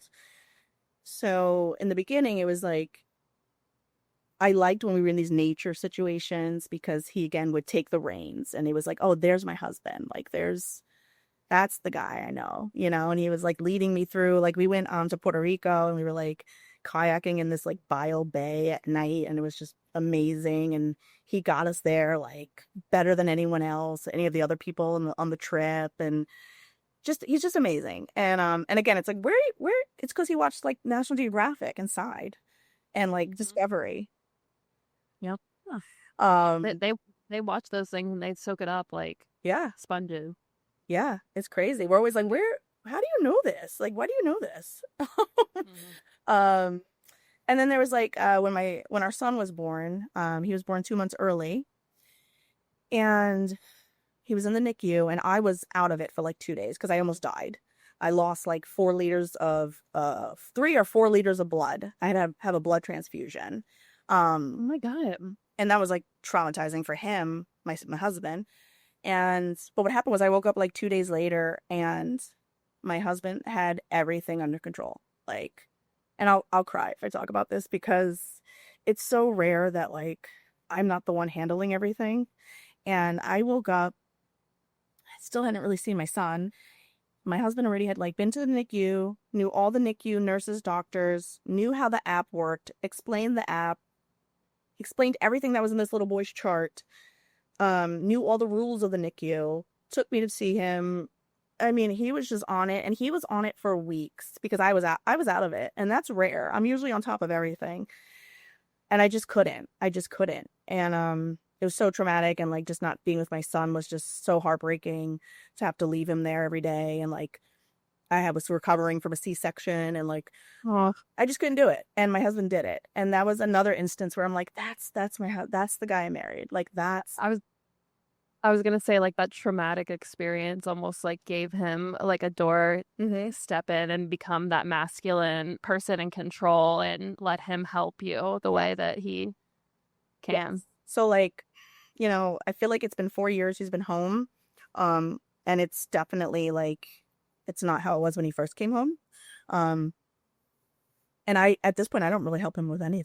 Like I've kind of, or even like his anxiety, I had to set a limit. I said, you can ask me this question like 2 times. I'm not answering it 3. Like, did I lock the door? Did I do this? Did I do that? And it's like, all right, Boundaries. You're doing it. boundaries. Mm-hmm. Mm-hmm. Wow. So how old is Lil Jason?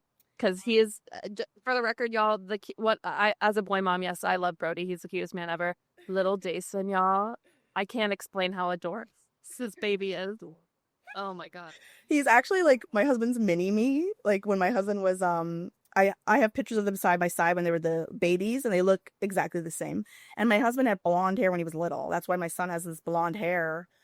So it'll probably turn dark brown. But he's 2. And that's another thing that I had to deal with when I started dating this man in prison was we were both 40 and when we met, and I knew that I had infertility issues. I had endometriosis. So I was told in my 30s that if I was ever going to have kids, which is probably not going to happen, but if I was, it would be through IVF. So actually about a month before I met my husband or saw his profile, I was 40, and I had a talk with my best friend, and I was like, I got to get this baby thing going. I want to be a mom. How am I going to do this? And I was going to start doing it myself. I was looking into adoption. I was looking into maybe getting with like a guy friend or like a gay guy friend and like having a baby. Let's go half on a baby. Or possibly IVF. I didn't know. But I was starting to pursue it. And then I met my husband. But when I met him, it was like my first letter, I told him I don't have kids, but I want to be a mom. And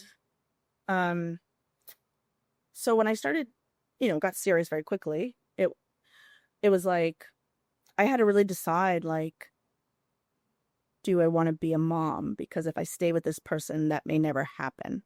Because I was going to try, right? But probably not going to be able to adopt because I married him. So they're not going to let me adopt. My only hope is trailer visits and that it happens naturally, or I was going to figure out a way, which I probably would have been able to because I'm very, get out with it. Yeah. I was going to try to find a way to get out with it. But that, again, those are long shots. So I really had to like, do I want to be a mom? And am I okay with like not being a mom? And ultimately, because the connection we had was so strong and we were so in love and just, this is my person, this is my soulmate, I decided that I would rather have him than a baby. I made that decision. Like, yeah, and I was fine with it. Like, when I think of the rest of my life, did I want to just like have a kid, or did I want to? Because he would not have been okay if I got artificially inseminated or had another man's kid. Like that was a no go for him. He was fine with adoption, but he's like, I can't do the other thing. So I had made that decision. I think it also factored in was like, I knew that anyway, it might've been hard for me to have a baby. So, but when he was coming home, I would joke that like on the way home from prison, let's stop at the fertility clinic. But if he said yes, I would have absolutely done that. But he was like, he was like, Donna, I know you're joking, but he had to set boundaries. I know you're joking, but that's too much for you right now. He was like, but let's go home and I'll do it myself. Yeah. He was like, let's stop talking about it. Like, I need time. But yeah, I would say 2 years after he was home, we were ready to start. And, we did a IVF and it worked on the first time. And he was, very nervous about the whole process. Like he had to do a lot. Like, I'm a very strong person, direct person. It's like, I want a baby. Like, we need to get on this. And, if he's having some issues about some of the stuff he has to do, you're going to have to get over it. Yeah. So, I'm not for the faint of heart, I guess. So yeah, we did IVF. It was a beautiful experience because, you get to see like them put little Jason, in the womb, and it looks like a little like firefly. Like I actually got to see her put him in there, and That's so cool. it was really So cool. it was magical. And like my husband was like, "Oh my God, it's like a lightning, like it's like a firefly," and you get the call like, I don't know, not even 2 weeks later. Like you just go in for a blood test, maybe a week and a half, and then it was around Christmas we got the call, and I was in shock because I just never thought I would hear those words, And you were so successful quickly, which Yeah. is awesome. Yes. And Yeah. the first try, and I just never thought I'd hear those words. So I was, like, are you serious? Like, and then again, you have to wait like the 3 months or whatever it is, and then you're worried during that time. And then I had a lot of complications with the pregnancy, where I had to go to the hospital a lot.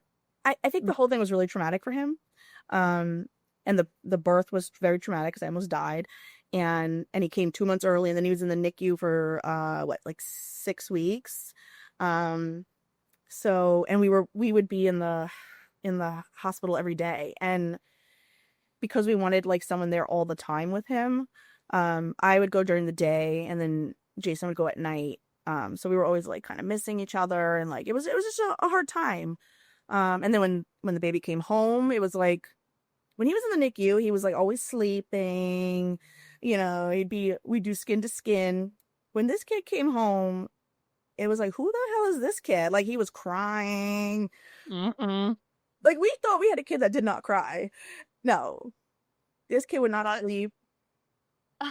You know what's funny about that, Donna? I was a baby. I had a heart problem. So after my surgery, when I was born, my mom, they had to stay in the Ronald McDonald House. Yeah. And the nurses there were always holding me because they're so used to tiny babies. And I was this big, almost 10-pound baby that was there. So they were just like holding me all the time. But she said it ruined me almost because when they all went home, I wanted to be held all the time. And I wanted to be given attention and all this stuff. That's all. That's so funny. Yeah, he was like, we were like, who is this kid? And that was rough. Like newborn was rough. Like, I mean, he still doesn't sleep through the night, but we love him. We'll keep him. And my husband is such a good father. He's such a good father. And that's beautiful to see. We have very different parenting styles, which that's another thing I didn't know. Like, I'm very relaxed. He is not. He's worried about the chemicals in the sunscreen and is it going to give him cancer? And I'm like, what are you talking about? Right. I'm like, oh, that's too much to think about. Yeah, too much. And so, we clash with that at times. We're working through that. So I definitely think, you don't walk away from prison for 24 years unscathed. So I do think he has, of course, PTSD, right? Because I think sometimes he reacts to things too intense for what's happening. I also think he complains a lot. I think he likes to debate a lot. I think that he was fighting for his case for 20-something years, that he doesn't know how to not fight for something. Like he has to be on this soapbox about something all the time. And I don't know that he knows how to be, and he'd probably disagree with me, but I don't think that he knows completely how to be at peace or at rest or like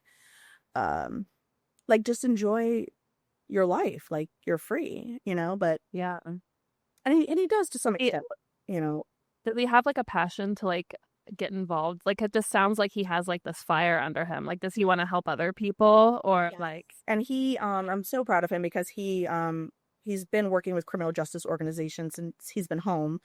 So right now he meets with like policy people in Albany, and he gets I really can't explain exactly what he does, but he talks to me about it all the time. But he's always looking at policies. He's working on he's part of like the closed Rikers stuff. Yes. Awesome. He also what is the name of it? When he was inside, he was in this like creative writing class, and the professor, who he's still very close to, started this like prison writing archive. So like Jason helps with that, and like he speaks at colleges that this professor teaches at, and he talks to like classes about prison and his experience. So he's done like speaking engagements. He's been on like online conferences. He's spoken at NYU Law, which was really cool. So cool. On a panel. So Yeah, he's definitely doing big things. Very proud of him. And his job is very demanding. I mean, he's very busy. He has to travel a lot. He has to, like, if something's going on, he's got to pay attention. He's got to write about it. He does a lot. So you know, I have to remember that, like, he's doing a lot, right? And it's not just because of prison. He's a man. Women are just faster. We're faster. I'm doing 8 things. Yes. And when he was inside, I used to think, is he gonna be like a regular guy when he comes home? Like, is he gonna be like a regular dude? Because he's so wise and, like, emotionally intelligent and deep. And I said, what's he gonna be like when he comes home? And it was like, oh, as soon as he came home, I was like, oh, he's a regular dude. Okay. Like, it's just nature, right? Like he just wants to play video games. He's just a guy. Like, he's a guy, 100%. He doesn't read instructions on anything. He will not ask for direction. Like, every stereotype of a man, he was. It's like, when he's sick, it's like, end of the world. Oh, yeah. Mm-hmm. That'll never change. Prison can't even change that. No. No. So it was kind of like, oh, that's interesting. Like, it doesn't matter where you've been. Men are men. Period. And then I would say, like, I was very upset with, like, not having that kind of love bubble anymore.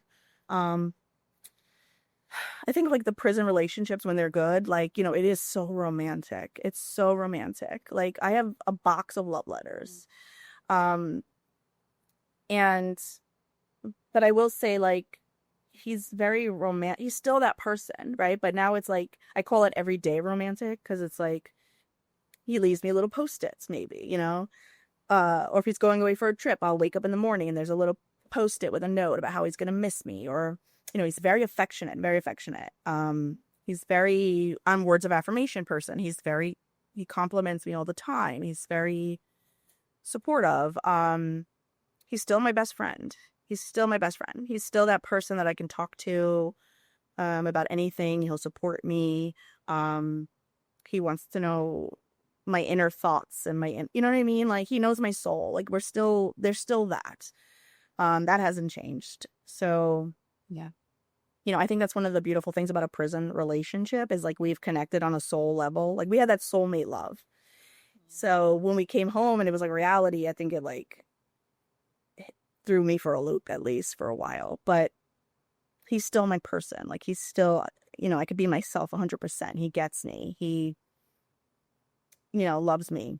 He remembers, like, things from my childhood that I told him, or, like, I made up a song when I was little. Like, he sings it to this day. Like, he just remembers these little things that, I don't know. I don't think another guy has ever, like, been that in tune with who I was and appreciated who I was. So, there's a lot of benefits to this type of relationship that I feel like people on the outside don't get, especially in this day and age. I love your relationship for that reason, because it just shows that, not every relationship is like what they portray on TV with these love after lockup shows. Like, there are normal relationships that come out, you might have struggles. Of course, every relationship does. And you're able to build this beautiful family and life after such traumatic things. And I love that we know you and you're our friend, but, like, it's just, it's beautiful. I'm so thankful that you wrote in and wanted to share with us, because you were definitely one of the first people that we said, Donna needs to come talk to people. Well, I thank you guys, because one, you've created such a beautiful community, such a positive, supportive community that did not exist in 2019. Was it 6 years ago? I didn't have anyone to turn to. I had, like, one or two, maybe, like, YouTube people, but I had nobody to talk to. So your podcast is, I love it. The Facebook community is just lovely. It's so wonderful. And I think even, like, me 4 years post incarceration is, like, you're actually helping me find my voice because you guys have inspired me to share my story because you guys are so like open with your story. You guys are so down to earth.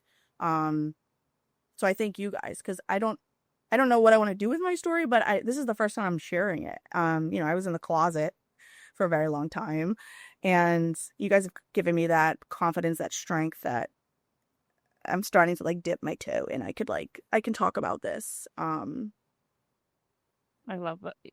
You're gonna help so many people, Donna, too. You're just such a strong woman, and like you have such a great way of conveying your message. It's such an honor for us. Yeah. So like, I'll cry. So I know. I'm like amazing work. now. Please don't ever get like discouraged. Just keep doing what you're doing because you're helping so many women. love y'all.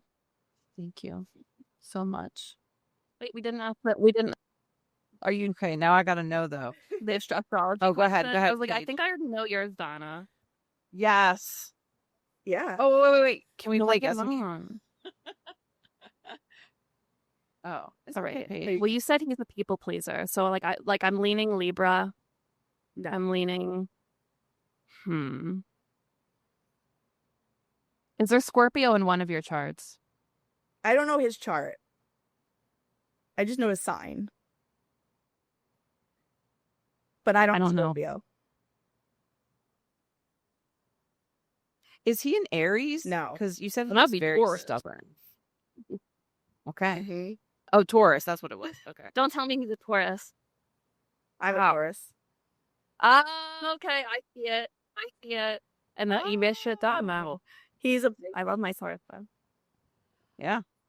Mhm. He's a Pisces. So he is like from Okay. Lovey. Okay. That's the lovey. That's the That makes sense. Yes. And he's very like dreamy in the clouds, and I'm very down to earth. Yeah. Brody's a Pisces. So y'all like almost like it's like a balance, you know? What is little Jason? What's He's his a zodiac? Gemini. You're a Gemini?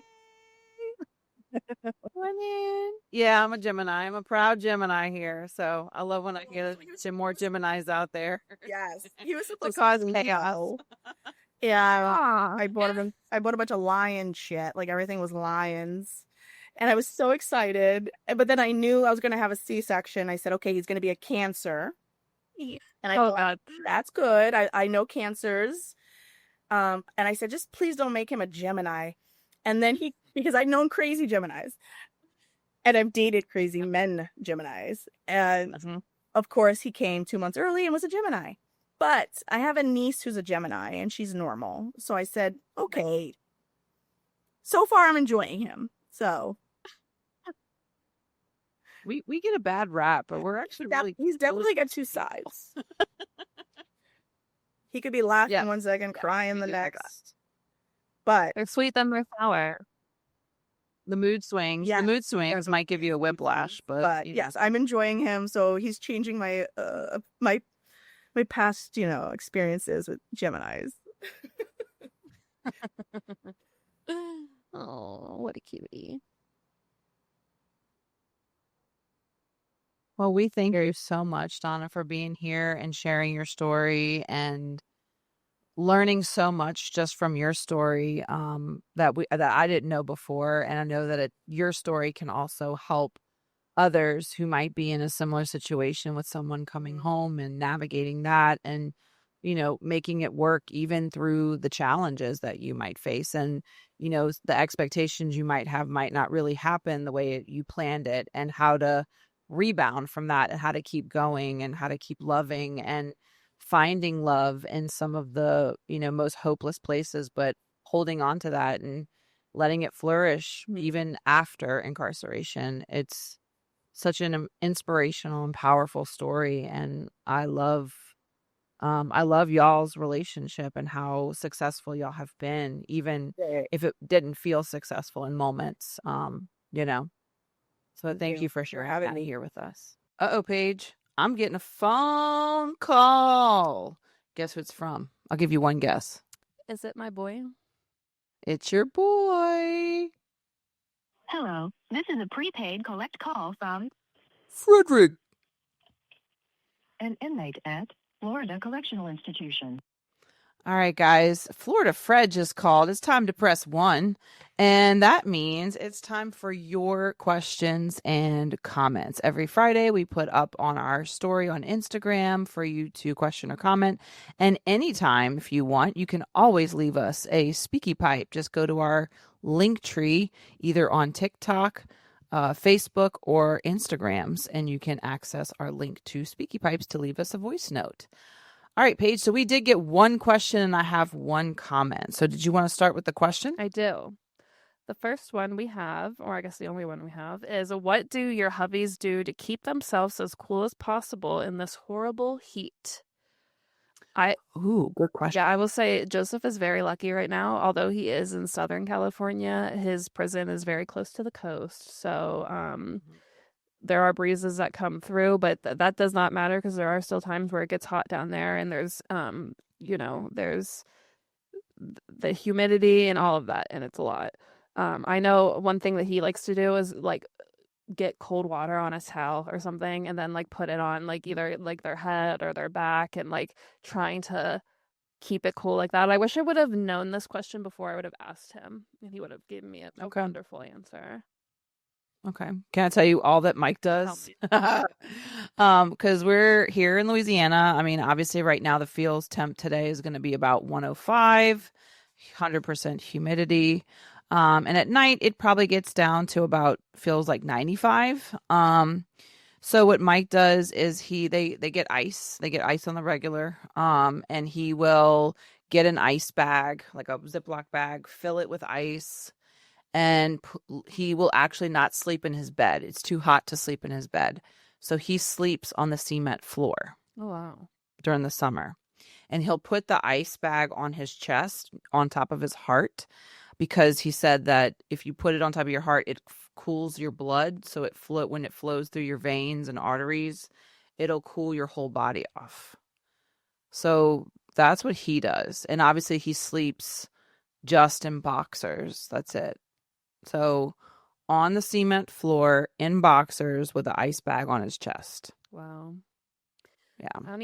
There's not even enough room that if Joseph and his cellie wanted to do that they both could. Yeah. Well, Mike's not blessed, but lucky enough to have a single man cell to where he can do that. And obviously he'll take multiple cold showers throughout the day. And it is surprising because Mike is very used to the heat. Like he's used to not having an air conditioner. Yesterday, we were in the AC at Visit, and the transition after like being in AC all day and then going on the tier, he's like, it was fine at first. And then all of a sudden, like, you got, because your body's cooled off, and then all of a sudden you start feeling the heat now that you don't have the AC. So it's almost like going to Visit like hurts him more because he's like, throwing off his acclimation to the heat, I guess. That makes sense. Yeah. That's crazy. Screw that. Yeah. All right. And and if you guys listen, our listeners, our viewers, if you're men or, your people inside do have a certain procedure that they do, please share it below, because I'm sure, if somebody's new to all this, maybe these pro tips can help them, with having to experience maybe the first time a summer incarcerated. I'll have to have Joseph clarify too. Yeah. Yeah. I would love to hear what he does too. All right. And we had one comment, and I was really happy about this comment. It was in our inbox. This is from Hello Kitties.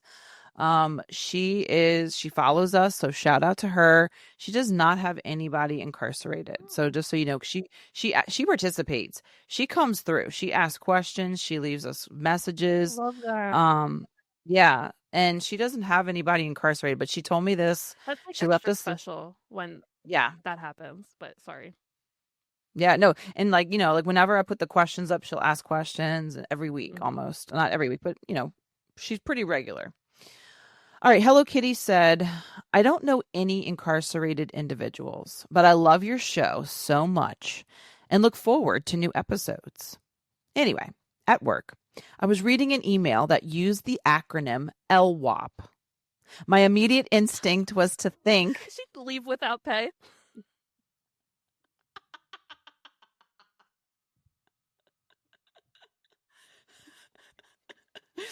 My immediate instinct was to think life without parole. It took me a second to realize it meant leave without pay. You were rubbing off on me. I absolutely love that. And do you know, I found out about that acronym very early on when I would search LWAP and that stuff like that would come up. And I'm like, get this out of my face. But that is so funny that she has no connection to prison other than us. But see, I love that because there are probably so many people that see LWAP and think leave without pay.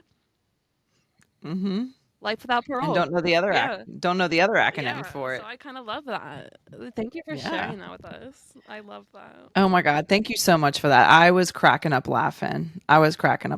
So when I read it, so thank you so much, Hello Kitties. And thank you for listening, supporting the pod, and share. If you've got more stories, share, honeys, because we love it. We love this. Period. All right. So, I want to just talk real quick about, before we close out, obviously, kind of moving into people's perceptions of us. A lot of people have very mixed perceptions, but something that I always seem to get is that, the normal, you're desperate. You must have a bunch of guys on the side and, all that stuff. And which is crazy. It's like one or the other. Yeah. Yeah. Am I desperate? Do I not have anybody on the outside, or do I have a whole harem of men that I call my buck fuddies? You know what I mean? And so listen, I'll say this.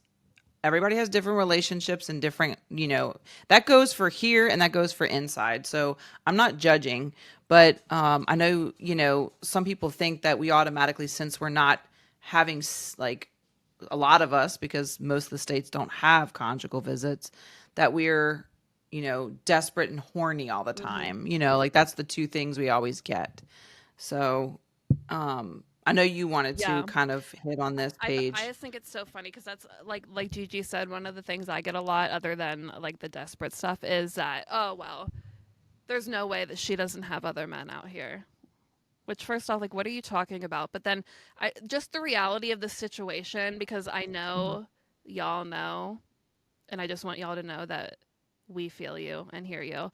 I literally had my ex-boyfriend from high school message me yesterday just to say like, hey, how are you? And send me photos of like when we were little together. Yeah. And do you know what I did with it? I texted Joseph and I go, LOL, my ex-boyfriend texted me, and I told him literally what he said, and I like sent it. And it's like, that's the reality of our relationship. It's like people think because we are not physically with our partner at all times that we are like these secret beings who actually have like double lives and like lie and like, there's all these just conceptions, and we're literally just normal people. And that was like a totally normal situation that we had where, my ex-boyfriend messaged and it was funny and I thought it was funny, so I told Joseph and he laughed at it too. You know what I mean? And it's like, then there's people that are like out here that are like, actually, she probably has like 35, a roster of men that blah blah. Like, no. Babe. You think I can deal with that? Pasta and lobster. That's way too much attitude. You think I could fucking deal with that? Well, it's funny because as soon as like if my ex-husband texts me, or maybe an ex-boyfriend from my past texts me or messages me, because one of my ex-boyfriends from high school like would randomly send me a message, and I think it's because maybe they see something, or they, like the pictures come up and it reminds them, so they reach out, right? Yes. So I used to wear in high school, and I still wear it today. I wear Clinique Happy, and he's like, I just walked past Clinique Happy, and it made me think of you, or whatever.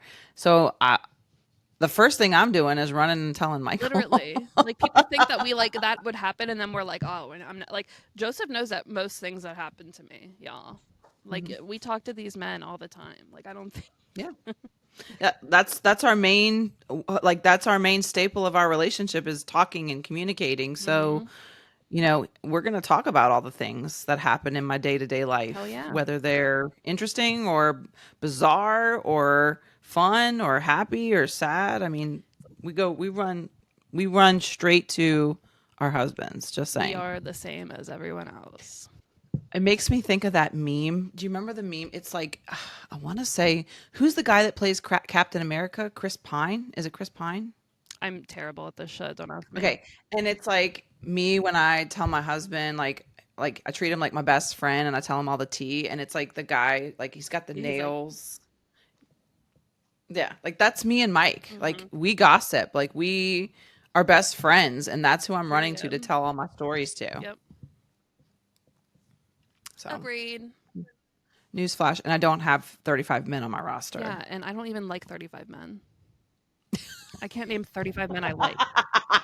So there's no roster, babe. Same.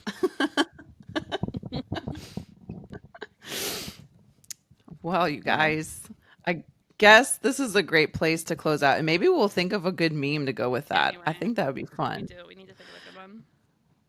All right. Well, you guys, don't forget just a little upcoming stuff on August 23rd. We will have a paint and sip in Love Within Walls. Come and join and hang out with us. Have a girls' night. Also, we will be speaking at the Connecting for Justice conference. If you are interested, please come look at either go to their personal page on Facebook or Instagram, or you can come and join us at Love Within Walls, our support group, to get more information. And we do have a discount code if you do want to register for the conference. It is LOVEWW25. That is good until September 19th. That will probably get you about $50 to $75 off the registration fee. And there is an additional code if you decide to stay at the casino where the conference area where the conference will be taking place. Guys, the conference hotel, very reasonable. I was shocked. There's a McDonald's in the building. Lest we forget. There's a McDonald's in the motherfucking building, y'all. That's all you need to know. Yeah. So it looks like it's going to be a really great place, a really great space, really great people. So if you're interested, you can either comment, leave us an email, or come join us in the group and ask questions. We have a group chat about it. So we hope to see some of y'all there and watch me stutter on my speech. I'm thinking of that song. Stutter, stutter, stutter, stutter. I can see you lying. Da-na-na-na-na-na. Stutter, stutter, stutter, stutter. Okay, sorry. You know me. I got to break into song every chance I get. Old one. I know. I know that one, though. I know. And then it's like the whole song, he's like stuttering through the lyrics. Really? Like whatever it is, Do you know what that beat sounds like to me? Do you know what it feels like loving someone? In a rush to throw you away. Do you know? Do you know what it feels like to be the last one to know nothing in your life has changed? Do you know? Gosh, we're gonna get copyrighted because we sound so much. I know, we need to stop. We're gonna get banned on YouTube's gonna come police They're us. gonna come ask for their $100 back. Yeah. No. Because we're singing Enrique Iglesias. We sound just like him. All right, you guys. Well, thank you for being a part of our podcast and our Waller fam. We love you guys so much. We'll be back next week. Yes, we will. With some more shenanigans, I'm sure. We love you. Love y'all. Have a great week. Happy hump day. Besitos. This is for the ones who love through the distance, for the ones who stay solid while time keeps ticking, for the ones who hold it down but never lose themselves. This is for the prison wives. Still don't break, love don't fold. I'm still here, I'm still gold. Through the glass, through the gates, ain't no distance make me change. Still don't break, love don't fold. I hold strong, I don't go. I don't wait, I don't beg. I hold it down and lift my head. They don't see the late nights, letters on the table, fighting through the system, just trying to stay stable. They don't see the count days, they don't feel the time crawl. They just see the sentence, but they don't see the love at all. Yeah, I made the vow and I stand 10 toes. Still got my life, still got my goals. I hold choose to stay. This love got walls, but it don't got chains. Don't break, love don't fold. I'm still here, I'm still gold. Through the glass, through the gates, ain't no distance make me change. Steel don't break, love don't fold. I hold strong, I don't go. I don't wait, I don't beg. I hold it down and lift my head. I'm a prison wife, but I'm still my own. Made my own moves, still stand on my throne. They think I'm just sitting here wasting my days. Nah, baby, I've been building while they counting the days. I ride for my love, I ride for my king, but I ain't no fool, I handle my biz. I ain't weak, I ain't lost, I ain't throwing my worth. I hold it down cause I know what it's worth. Through the letters, through the calls, through the gates, through it all. Love don't break, love don't fade. I'm still here, I'm still brave. Still don't break, love don't fold. I'm still here, I'm still gold. Through the glass, through the gates, ain't no distance make me change. Still don't break, love don't fold. I hold strong, I don't go. I don't wait, I don't beg. I hold it down and lift my head. Don't break, love don't fold. I'm still here, I'm still gold.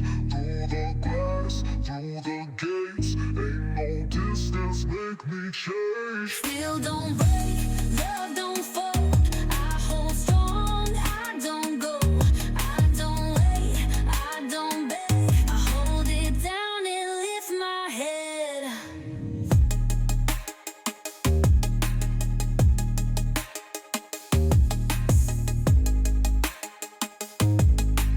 Down and lift my head.